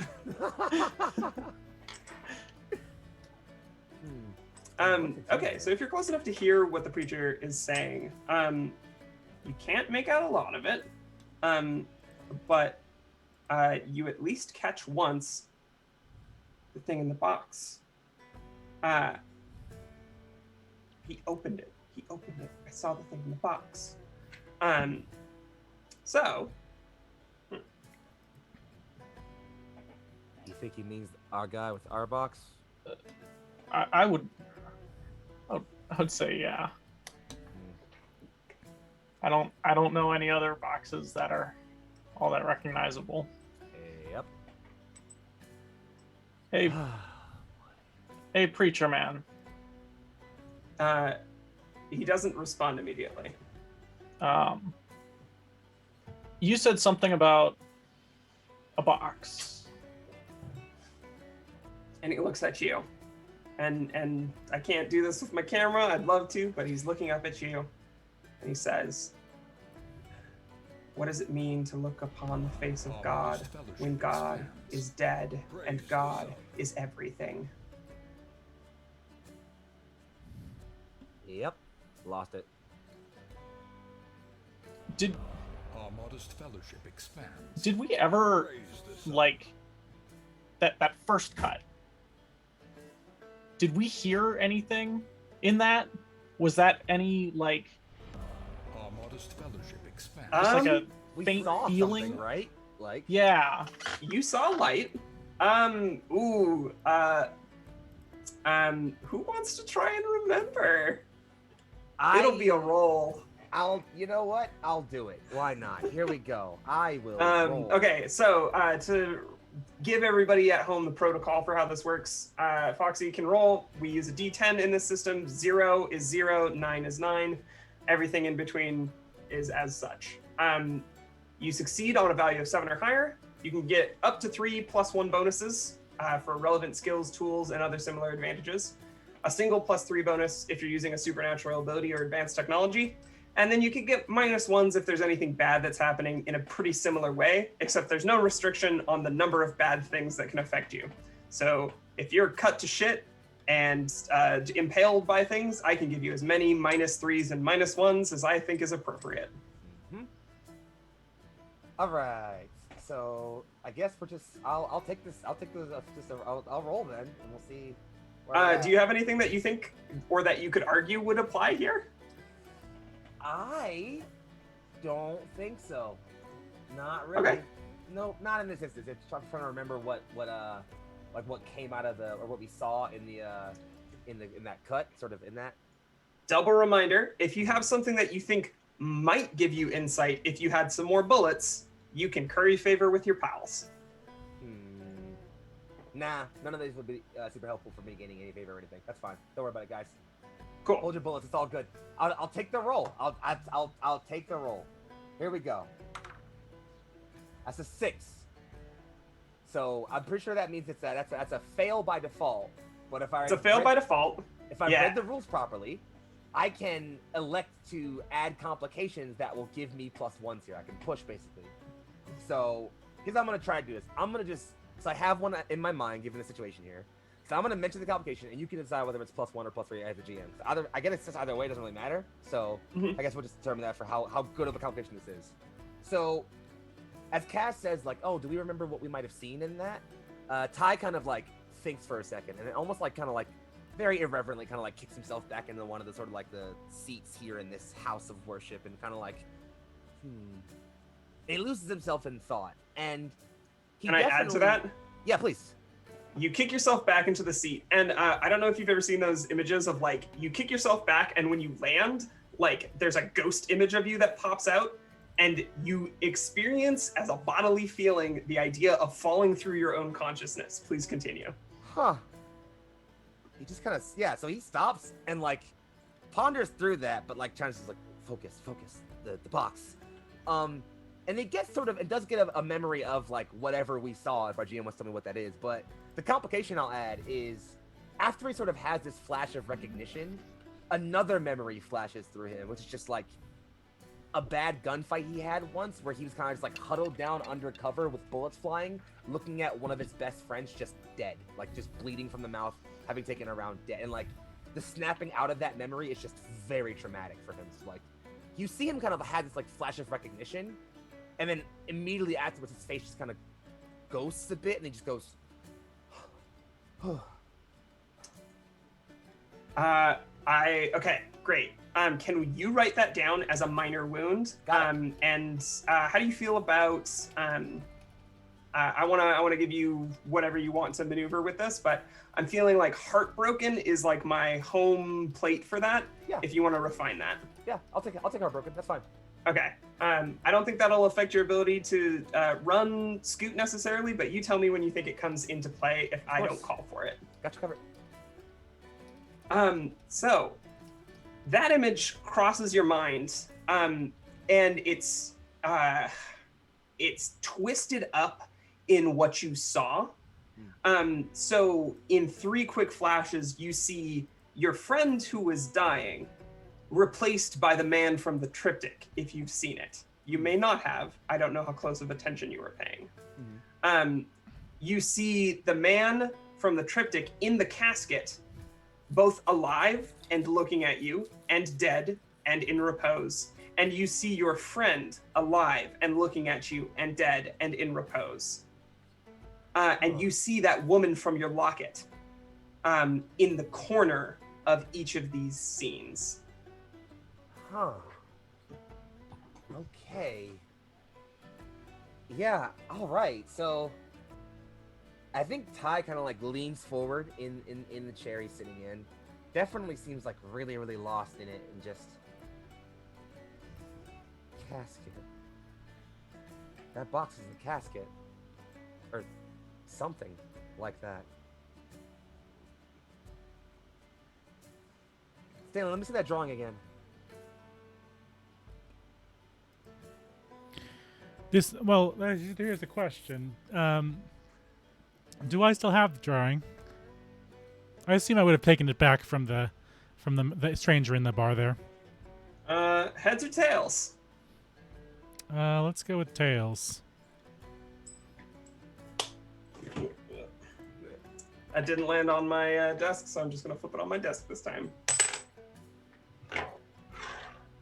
That's heads. You don't have it. Damn it. I'm sorry. Sorry, I'm sorry, Ty. But things all happened rather fast back there in that tavern. And How do you carry the papers?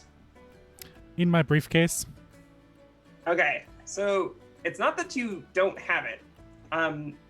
I don't know if you like sign the corner of each, or if there's something that you would recognize from something that you've drawn on, maybe just like some graphite smudges. Mm-hmm. You have a partially torn page that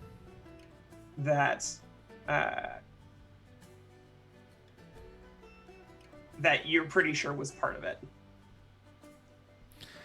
And so I will set up on one of the chairs in this church here and scroll and rifle through my papers and find this scrap of what used to be the drawing. And what's left of the drawing on it? It's the surprisingly ornate like framework that you've done, Mm-hmm. and the smudge. But the smudge has gotten less smudgy. It is clearly a human figure. Well, if you can recognize anything off of that, feel free to take it. But I don't remember drawing this one in particular. Ty takes it, looks, doesn't really recognize the figure at all. Just immediately passes it back and just goes, "You're drawing shit." Well, I appreciate all of your support there, Ty. Yeah. Anyway, there's something going on with that box that man had. I knew I shouldn't let him open it. Should have put a hole in him. Cass, have you stayed looking at the preacher, or have you moved since? I stayed looking at the preacher. The way that he is talking kind of whines and bends and wefts. And he says, close to noon, everything changes, close to noon. I'm going to look briefly over at Ty and then sort of dart my eyes over to Stanley and say, hey Stanley, do you have a watch in there? I will pull out of my my coat pocket a very unbelievably old pocket watch that is chipped and slightly broken. The glass is shattered on the front of it, so only a slight remainder of it sits there. I'll blow some sand out of it and look at my old pocket watch. Where'd you find that, old man? Now, why don't you mind your own business? All right. How much is it worth? What's the time?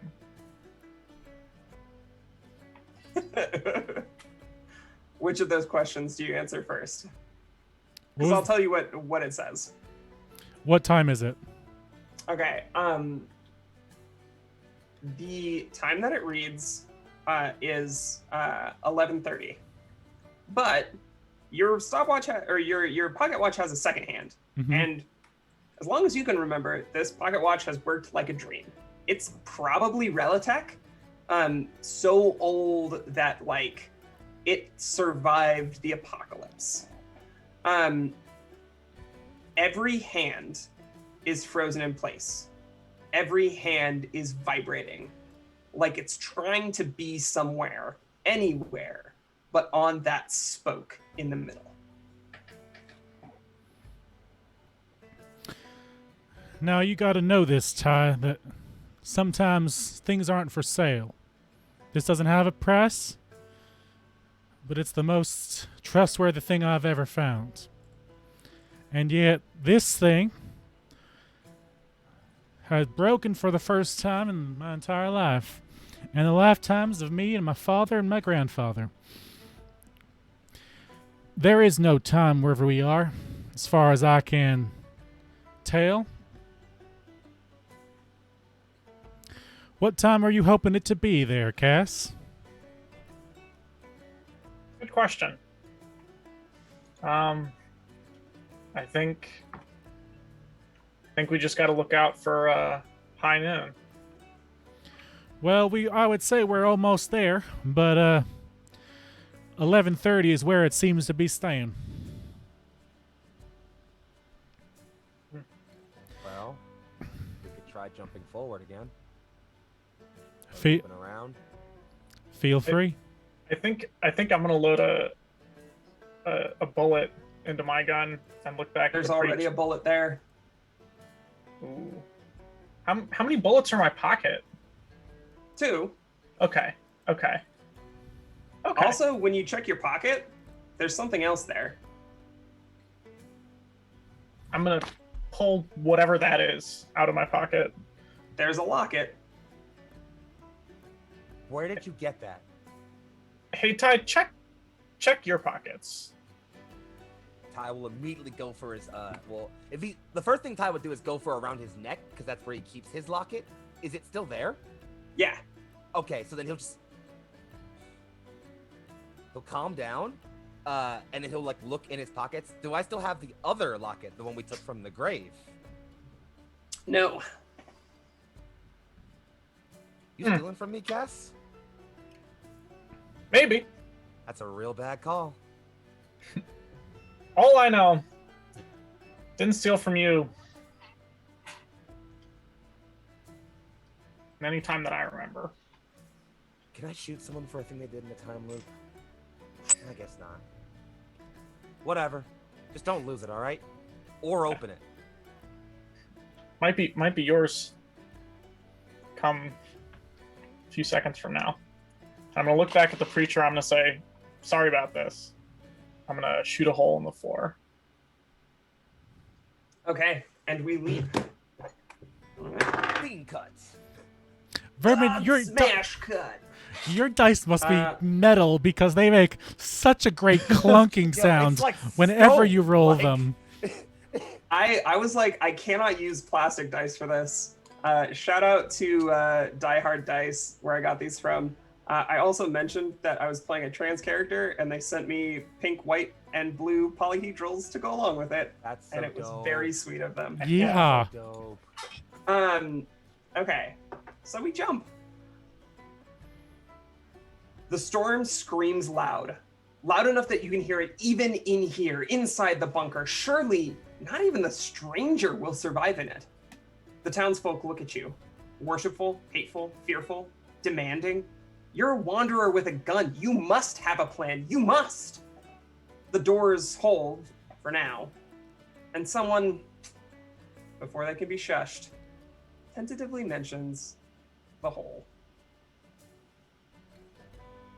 It's down that, and a hand comes across this person's mouth. It's the hand of the man you shot earlier, Foxy. Huh. Yo, weird dude said it was in the bunker, right? You ever say what it was? Hey Ty, check your pocket again. I'm on it. And he'll kind of very tepidly go for his pocket. Your pocket is empty. Your neck is empty.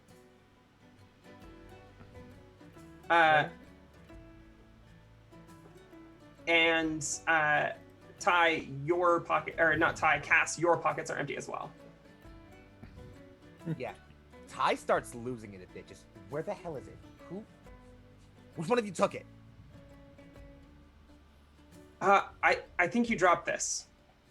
And somebody picks something up off the floor. And as you look, you see the person from your locket. She opens it and says, "Oh, it looks like," and she rubs her finger along the side, and her thumb comes up ashen. It looks like half the picture burned away. Here you go. And she doesn't acknowledge what's in the locket. Mm-hmm. She just hands it back to you and smiles. I'm probably saying this word wrong. Beatifically? Beatifically? Beautifically? I don't know. Words are weird. I'm an English major. I don't even know how words work. What is a word? What are words? They're all made up. Doesn't matter. Yeah. So I'm leaning in a little bit here, and if I'm leaning the wrong way, then I guess that's just my fault. Cause I had a thought about who the person in Ty's locket was from, like, before it became like a part of this story. So, assuming that's still how it's happening, I think Ty would see this person and just freeze. Like, he just... Do you want to tell me out loud or through chat who you think this person is? I'll tell you out loud, just by virtue of, just because the setup is, Ty carries a locket that was effectively given to him. The locket itself, not the picture originally, was given to him by a woman who was kind of very kind to him, and he first started, like, exploring for a bit. Basically saw this, like, 8-year-old kid with a gun and was like, I'm gonna make sure you don't get yourself murdered. And then some wastelanders kind of came through and things weren't very good for her, but he kind of got away with a small picture of her, which he then put in the locket and said, like, I'll keep this to remember the one woman who was very kind to me. So I don't know if that's what we're leading here, but if that's what's happening, then, like, he's just, like, lost. Like, he just doesn't really know what to say because he's pretty sure he saw her die.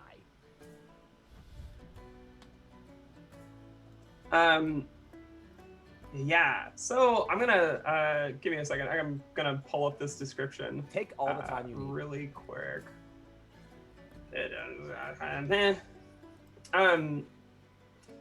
This woman is chimerical, razor-eyed, the kind of beauty warlords would smash, burn, and salt 100 cities to grab hold of. You will never have Lacuna, but dare you try? And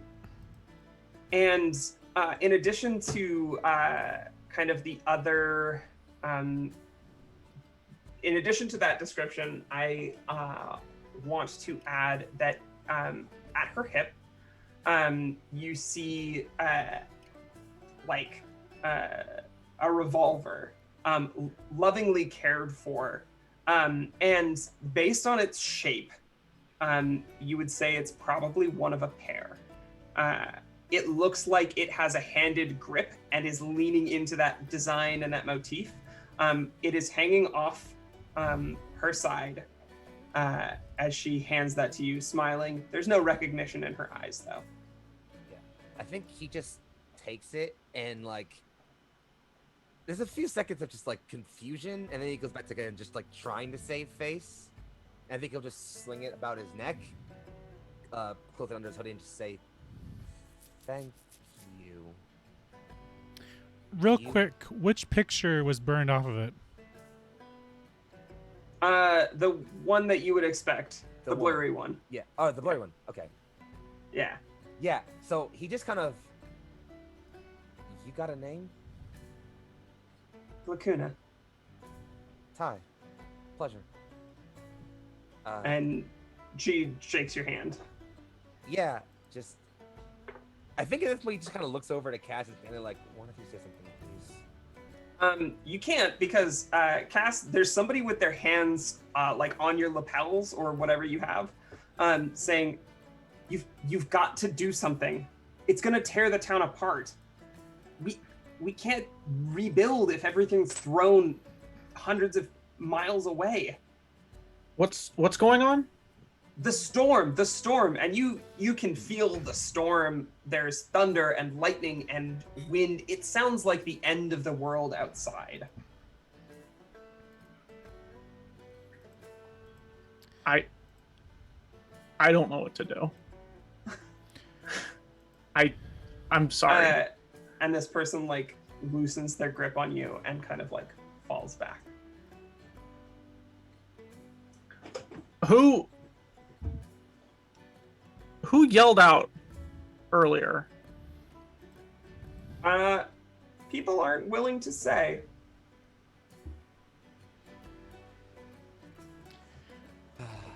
Do I have to do it again? No, before we do anything, I want to know, what do y'all know about the hole?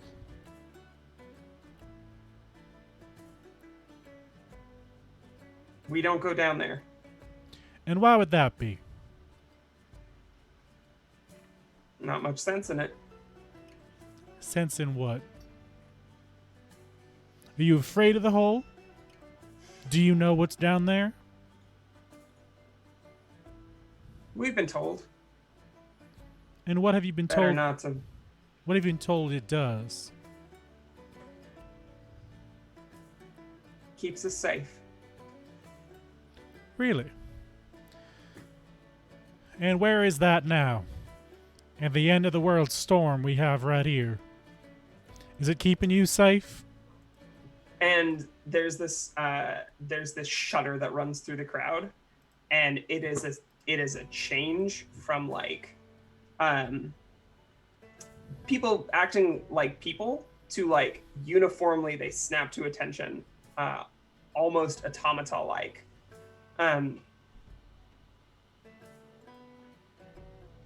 We need it to stay safe.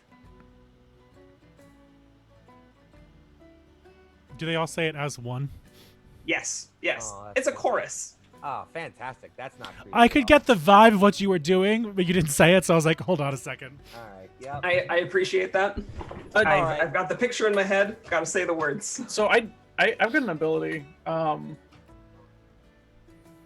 Within a few minutes of talking to someone, I can tell if they're being pressured or bullied. Would that apply here? Oh yeah, Okay. I love that. Okay. So something's like, There is an external force to them applying this pressure, keeping them here, keeping them healthy, but keeping them here.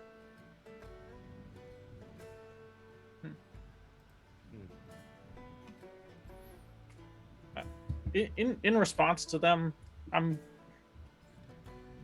gonna say, we all have to die someday. And There's a uniform step towards you. Thump. All right, getting a little bit too fucking good timing here. Ty's gonna draw Calamity again and just point it and just like get less cryptic or I get less passive. Ty, you want to check how many bullets you have? Sure, I do. Roll me a D4 minus 2. Oh, I don't like that low number you just said there. That's not satisfying. Let me find a D4. I found one. D4 minus 2 gives me 1. You got 1 bullet. This where you want to spend it? Fuck. I'm not gonna spend it yet, but he's definitely Okay. he's still gonna look like he's like he will. Like he wants to look like he's Mhm. definitely willing to shoot. But like he's in the back of his head just like, oh, no. Yeah, I don't know. Have you told us what your gun looks like? Do you have I have specific not. I things haven't in described mind? it. Yeah. So Calamity is actually funny. It's so weird this parallel is happening. Calamity is also a revolver. It's kind of like mostly almost like silver blue metal. Mostly, it's very very sleek in line. It the handle kind of curves in to kind of like ergonomically fit the grip of a hand. On the side of it, it has this sort of inscription of a winding thorny rose of blue that kind of blossoms right at the top before like it meets the sort of main housing of it. Yeah. Really leaving it to Devil May Cry here, you know? Oh yeah. it's fantastic. We like overly ornate weapons. We need it. Look, not to derail us too much, but I just got new art for shell casings, and the gun in that picture Oh, is many guns should aspire to be that inspired. It's beautiful. absolutely. Yeah, there's so much good art that people have done for this game so far. I love it. Okay. I'm not sure I believe in what's down there in the hole. It's not a matter of belief, and this one is not done in unison. It's an echo, so people are saying it stuttered. It's not a matter of belief. It's not a matter of belief. Belief. Not gonna lie to y'all, I'm getting real tired of this shit. And what is it that you believe?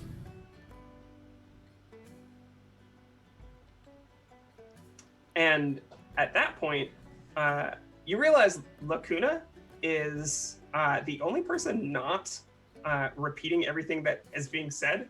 And she's kind of turned her back to y'all and is backing up to join you.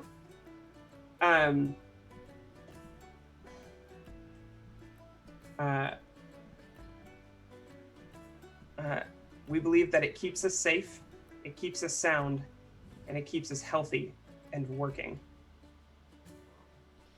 Working And for working- whom? Working properly. And there's, God, if we had a novelization of this, like working and properly are their own separate thoughts and statements that are intended clearly in the way that it is said. And if this were a book, we'd see it lots of times instead of just this one moment. They are complementary thoughts. Who's writing the novel adaptation of Bullet?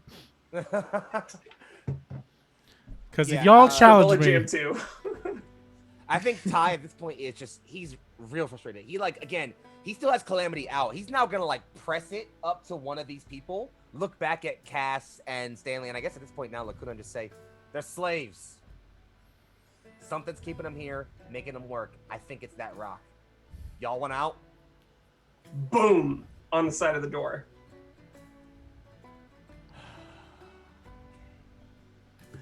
Boom! On the side of the door. If one of you opens that, I'm shooting whoever walks through it. Do we want out? I'm going to open it. Don't shoot yet.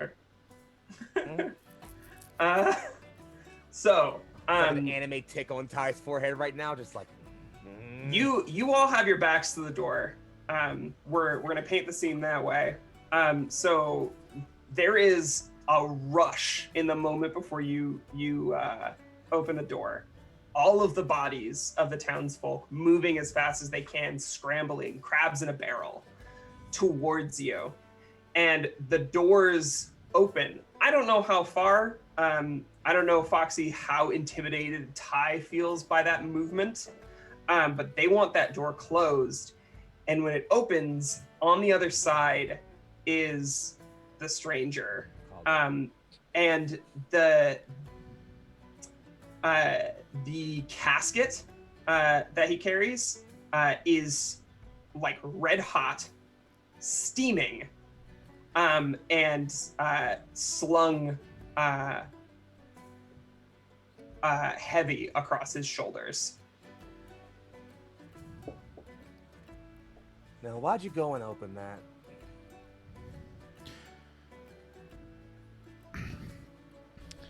Well, hello If again. nobody acts soon, you're all gonna have minor injuries. Oh, are people still coming at us? Yes. Uh-huh. All right. I'm well, stepping out into the storm and away from the door. Okay. I think. Sorry, please go ahead. Please go ahead, please.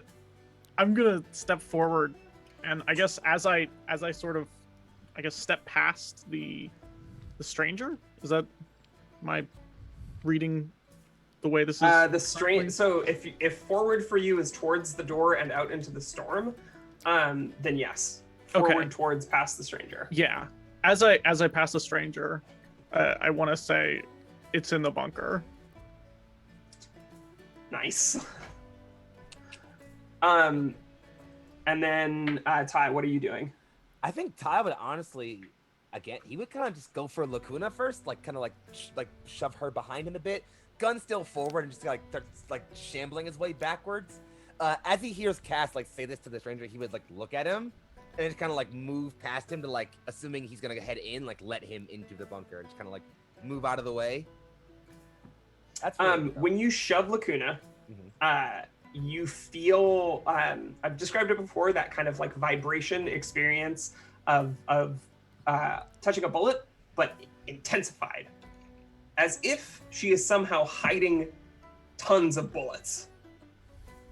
And in that moment, she has pulled her revolver and has fired over your shoulder. Time to cycle. Time to cycle. What did I do with my die? There it is. Boom. Okay. Ooh. I don't want to pause here. We're in a good spot. The cat house. In the kind of town where the best you could expect is a bitter, finesseless, two-buck hand job, the cat house is deserted, save for Lacuna. Chimerical, razor-eyed, the kind of beauty warlords would smash, burn, and salt 100 cities to grab hold of, you will never have Lacuna. But dare you try? What might you find in the deserted labyrinth of cloying boudoirs instead? And what is the stranger looking for?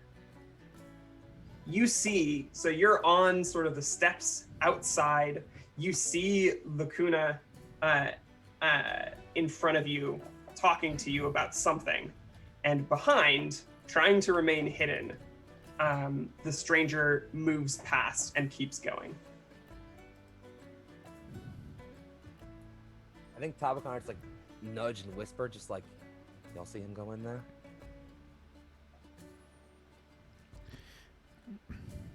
Is Lacuna here with us, or where is? Yes, she's front of us, right? Yeah. like just finished saying something to you, but you did not catch the end of it, and she's looking at you expectantly. Sorry, you mind running that back? I was just saying, I don't work here. I just live here. That's fine. Effectively my house. Do not worry, we're not here for any of the people here, I don't think. Then why were you asking? Never mind. No, please.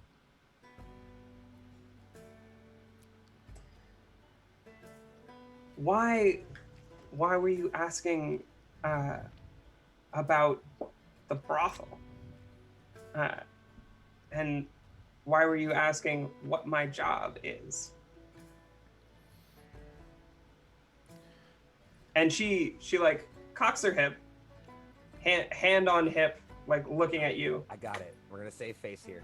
This is where Ty's gonna completely invert his personality briefly and like become this like very strange and shy, bookish little boy for a bit, like complete with like the finger touch and everything. Just, I didn't really know what a brothel was, and I heard the word somewhere, so I thought I was gonna ask anyway. And you seemed nice. Sorry.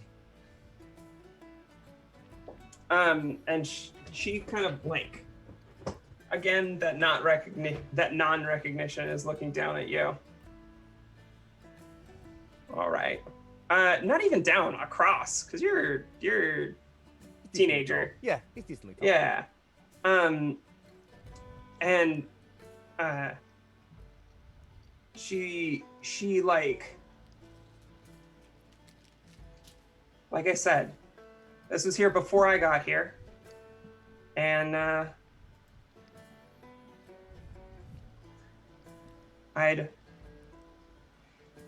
like it for squatting. It's comfortable, but I don't want to work inside. You weren't wrong. It's just not where I work. And she like, show of teeth. And it's both a smile, but also it almost feels like a cross between like mirth and a threat. Very much like a viper's smile.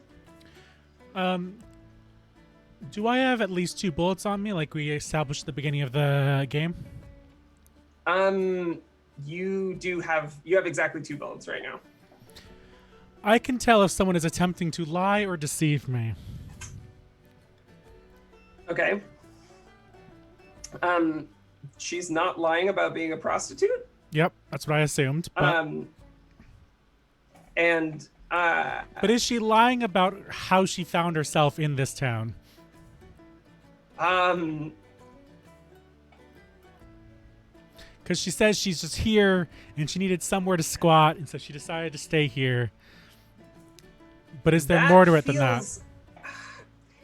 That's all that I think you'd pick up on, because she hasn't lied except by omission. Yep. Can I at least tell if she is hiding stuff from me? She's absolutely hiding things from you. No, I don't know. I do apologize, Lacuna. I don't know you. I don't know where your story or how you ended up in this here town. But I think you are tied to some strange happenings that me and my friends have been encountering. How did you come to this here town? Does it even have a name? I don't even know that. And there's some recognition as you say that. So you noticed, and she gestures over at the bar, and where before you would swear it was the chambered round, now it's the gun and crossroads. That's the least of what we've noticed. What else have you seen in your time here?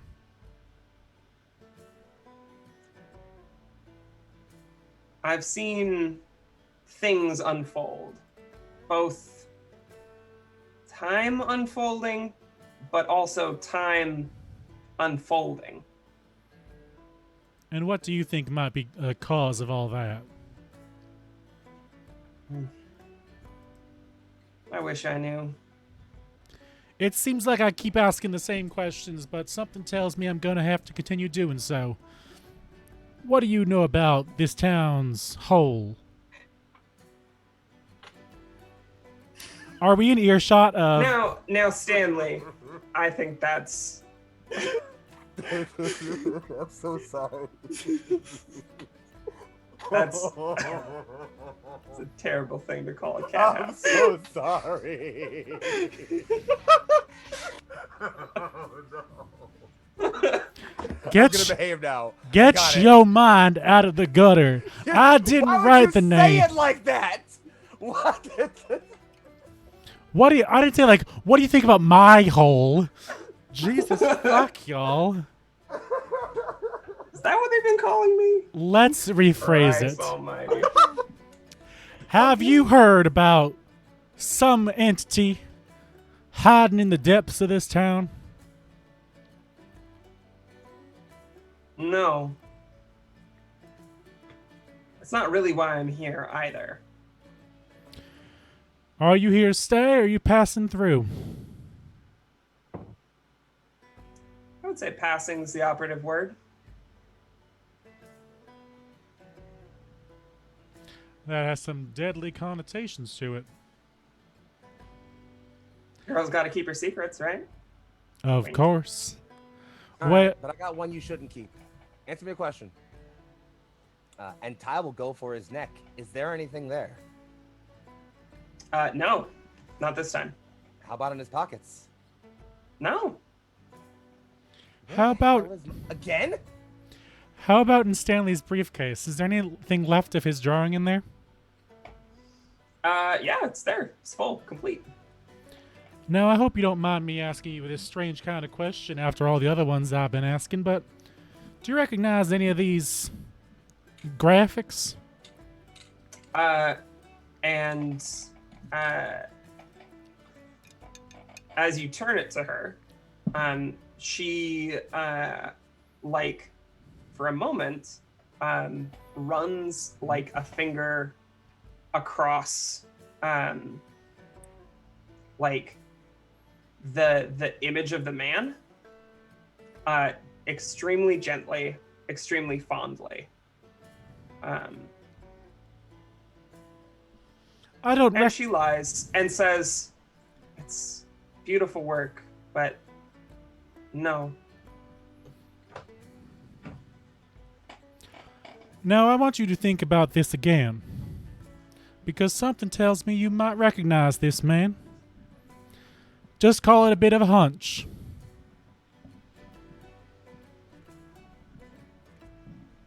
I don't know why I would know that man.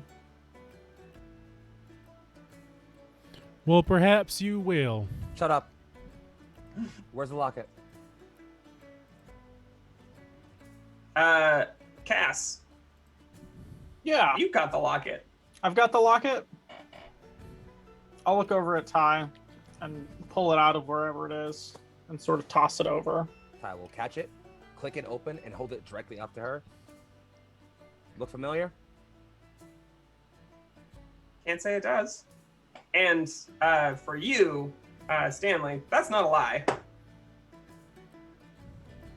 What But is the woman in this is literally you. And she looks at it closely. That looks like a picture of the three of you. What? And you look at it, and you don't see that at all. You going wrong in the head, or you screwing with me, woman? And all she gives you is a withering stare. Ta, she is telling the truth on that one there. All right, I'm fucking over this. And she puts it back around his neck and under him. I'd like to. You hear a noise come from inside. What were you gonna say, V? I'd like to bite down hard on the inside of my tongue or something in my mouth. Yeah, Something sure. to cause a maybe a wound, like a physical wound. Okay. You feel it. It hurts. It hurts real bad. Okay. That was a mistake. Why did you do that? Ow! Ow! Ow! I've got my reasons. Brain Yeah, plays. I'm sure you do. I'm plotting. Chess being played here, all right? It's got the long game strategy and The long con. You hear that bump and rattle from inside the cat house. the cat house. And Lacuna hears it too. Should we be concerned? Please don't tell me we're going in there. Didn't expect guests. And she'll ready the not unholster but unclip Unbuckle. Unbuckle it. the butt of her revolver. Cool. Now, we the unwelcome guests, or is there someone inside that we should be aware You're not of? inside my home. Died. Do we have to go too? No, I can take care of myself. And she walks in. And it's dark inside. You saw the stranger, briefly. But it's very dark inside from outside. It's not, lit or Without anything. looking up, Ty just And it's says, that whole thing of, Say again? Oh, sorry. Sorry, please finish. You're fine. Just that thing of, if you've ever had to try to look out a window when it's bright on the inside and dark outside, it's like that in reverse. It's just impossible to see what's going on. Ty just puts his head down a bit and just says, I was talking to you two. You saw that stranger guy walk in there. Are we going in? Maybe Stanley. What time is it? That is a great question, and I'll look at my pocket watch. 11:55. Your it's harder to tell though because the hands of your watch have pushed themselves off of that spool and are trying to push away from the center of the watch. None of them are still on that spool. They're all floating, pushing themselves, trying to escape the gravity of the center of your timepiece. So this is where it goes down. Well, just about now. That means we go in. Might as well. Though I'm not sure if we want to because, well, we weren't invited. Oh dear. I'm gonna open the door. Oh god. Yeah, I guess Ty walks in behind Cass, but he does keep his eyes to the floor the whole time. He does not look up. Can I see Lacuna or the stranger? Or are they just, or is it completely empty? It's quiet. You can't see them because Lacuna went in as soon as she said. and just like moved it. But you can hear them. There's a scuffle happening a couple rooms down. Okay, I'm gonna start running as fast as I can Okay. down towards that sound. Okay. I guess Ty will grab Stanley's hand if he's behind him, and I guess some part of Cass's clothing.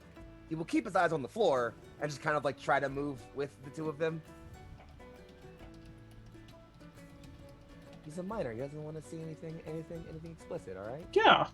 He's a cat house is 17-year-old. He doesn't want to see anything. I see. He has his values. All right. Yeah. It's probably worth noting. There's not people in here, but there's erotic images every so often. And yeah, you kind of leg it down this hall, and you see the stranger has a knife drawn to his throat. Lacuna has pulled it out of her boot, and she's shoved him up against a wall. Across the way, you see a case, not the casket in question, but a small box open. You can hear kind of one of those wind-up tunes playing, and it looks like a makeup box, except it is full of 20, 50, 100 bullets. Clearly Lacuna's.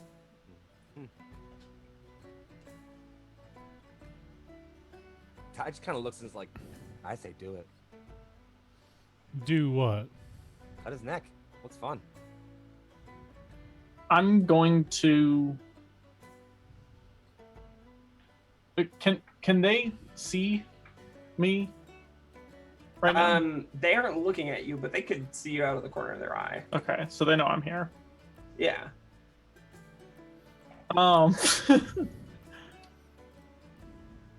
Hey, Lacuna. If you would like to not be seen, we can roll for that. No, I think I'm okay being seen. Okay. I think this is an urgent thing. Hey, Lacuna, what is going on? And she ignores you and says, "He's in that box, isn't he?" Him, from the drawing, and she gestures over towards you, Stanley. I can feel him in there. Sorry, you can feel who? And in a moment, as you're thinking about it, the two images, the one from the locket and the one from your triptych, snap together, and you see the complete image of Lacuna standing next to whatever man that was on the throne.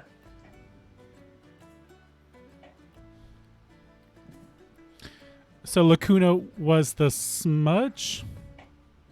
Yes, the smudge resolves to Lacuna. Well, I had an inkling of that idea, but I'm glad to see it all panned out. And she's holding up that knife, and she says, "I want to go back. I want to be with him." And she spins the knife around and presses it into the hands of the stranger. It's what we want.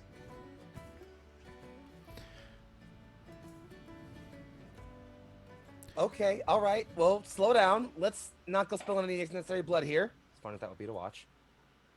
What the fuck? I don't know who you are, lady. I'm... Whoever you're carrying around in your box, I know him. I know him. I can feel him in there. And they start having an argument, and it's getting more and more heated. Ty whispers, "I felt someone I thought I knew in the box too for a second." Are you whispering that to anybody? Yeah, to the two of to Cass and Stanley. Yeah. Okay. I think we want that box. GM? really, really quietly, from inside his jacket, Stanley is going to load a bullet into his hand cannon Mm-hmm. and fire it directly at the box in order to see who's hiding. Or, as it is written, to reveal that which has tried to hide. Do you really want that box? I guess we're finding out. Yes. Okay, so we're not going to smash cut. We're going to laugh about the hole, but we're not going to laugh about that box? Okay. All right, listen. You know what? That's Pretty. I was trying to behave. Also, Ty doesn't want to see the naked ladies and men or others, but would love to see bloodshed. Interesting. I'm not sure how I like that. hyper desensitized to violence, not as hyper desensitized to pornography. It happens. I guess so. Okay, so there is a moment longer than what you would have expected based on how quickly you've moved before, but the bullet travels through that space, and there's a lock on the box, and the box springs open. And before you hear the crack of thunder, the twisting of wind, all of the shutters in the room shake. You see a box full of sand, and what you understand to be the man and the bones of one of the gods. Three separate things? One they are entity, they are and the you sand. Understand it? Well, they're immersed in the sand. Yeah, that's what I thought. Okay. But inside that sand, you see it's laid over perfectly. You can see it in your mind's eye. It is the body of that man. It is the bones of a god. And with that, we jump to our next scene. And our next scene is enough of this fucking shit. You, the rock, the fucking rock. You can fire one bullet into the rock. There might be a better way to stop it. But if anyone knew, they would have done it by now, right? I was thinking about it. I mean, that was Ty's plan if he ever got back there. Just like, if we see that rock again, I'm putting a fucking bullet in it. You feel something fundamental snap. Right before your own sublimating flesh is blown clean off your skeleton. Annihilating fire, tearing out of the bullet hole in the world to vaporize the bunker, smear the town to a monatomic dust, scorch the earth and the sand, and hammer the sky. Something snaps, and time unreels, not just wildly back 4 simultaneously words, but a million sidewayses at once. A crystalline fractal bush of but, maybe, if, instead, smash cut.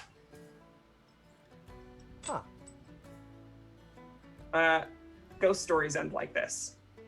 It's morning. The storm's over. Was there ever a storm? There's no sign it ever happened. There was a town here. You took shelter. There was never a town here. There's a corpse. Perhaps it's the face of a stranger. Face, scarfed. Perhaps it's an impossibly beautiful sex worker. Perhaps the body is uncannily, horrifyingly identical to one of you in the grave with that tombstone. Long, long dead perhaps, or still warm, or unnaturally, timelessly preserved, cold and unblemished and unrotting. What do you do? Is there blood in my mouth? You spit out blood, yes.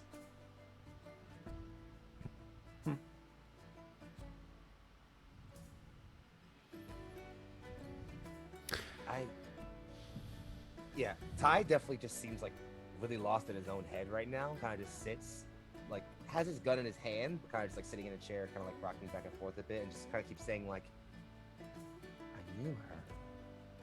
I know I knew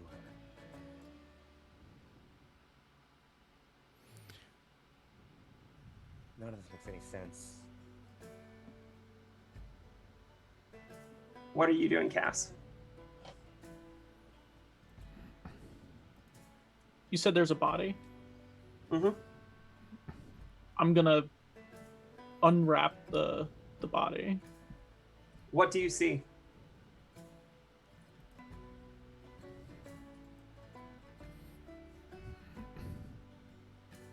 I think I see myself. Okay. I think. Okay. Are there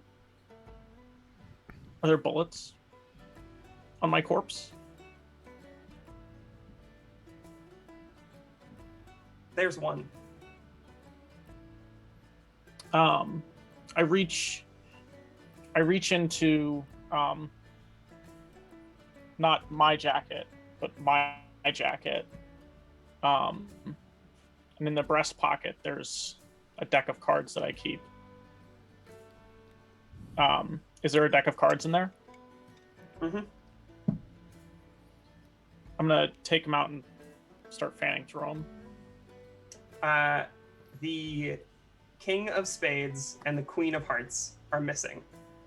If you check your own pocket, all of the cards are present.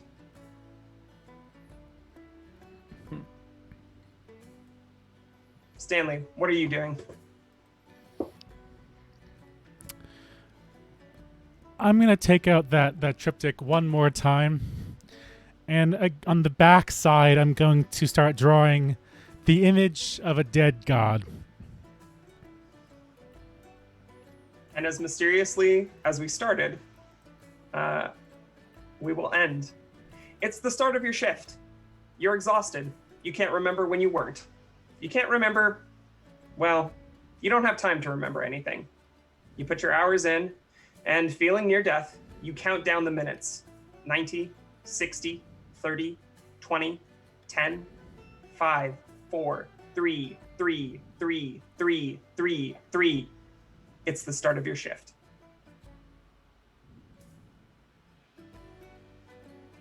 And that's our bullet one shot. Wow, that was fun. Jeez. That was dope. I love that. I don't know what just happened, but it feels like religious in its own way. Thank you all in the audience for joining us.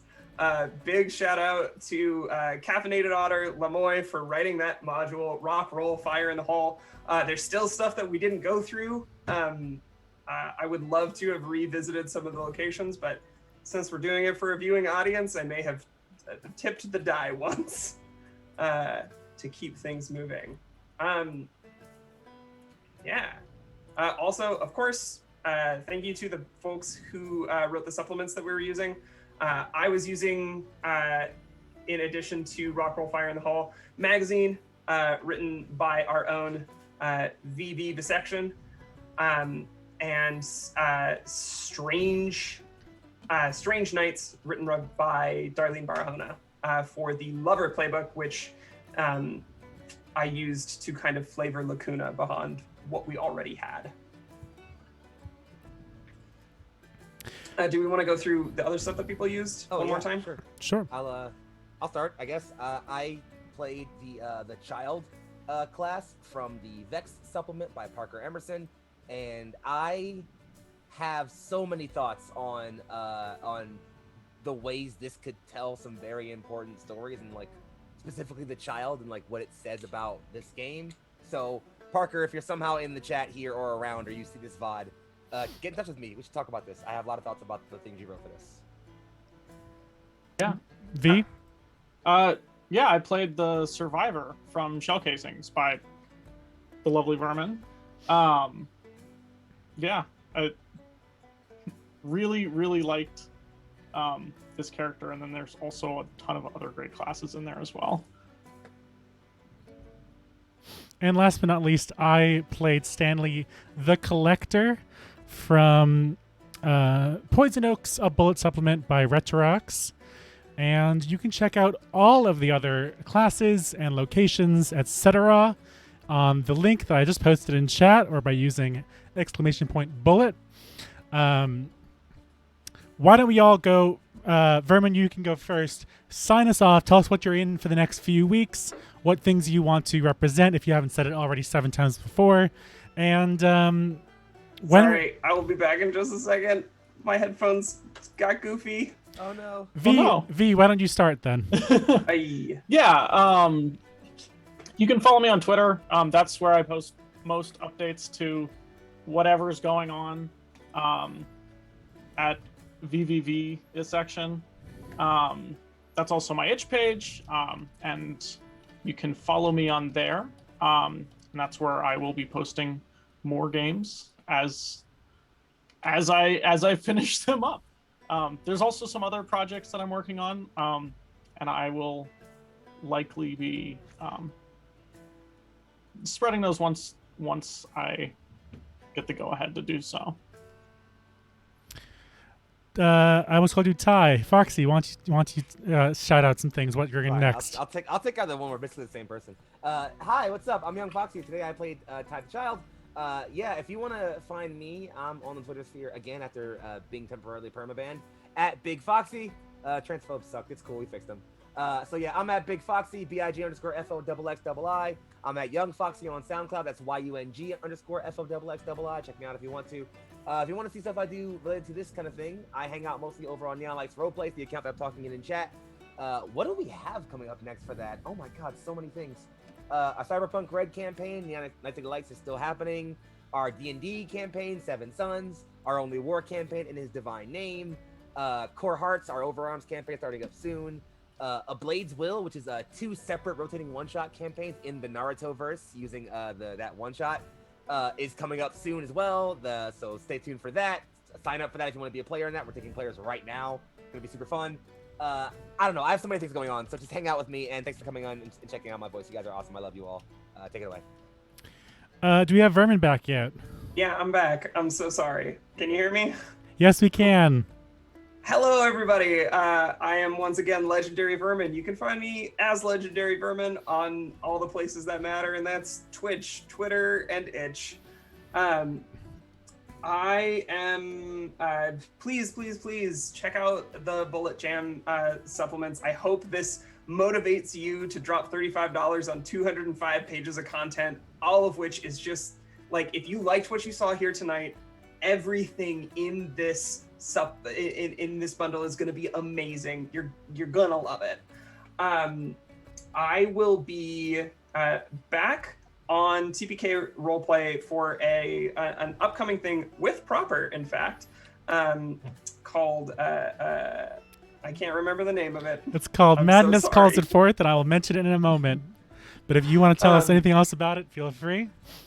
If you like what I did here, but you're like, oh man, I'd really like to see what Vermin does if she plays Jane Lynch as if she was cast in a Guy Ritchie film, come check that out.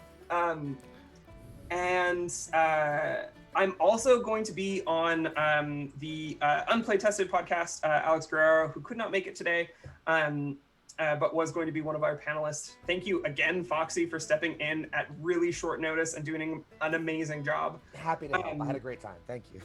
Yeah, I will be on Unplay Tested sometime soon. We are recording that on Tuesday, so I figure it's going to take about a month to come out, but I don't know.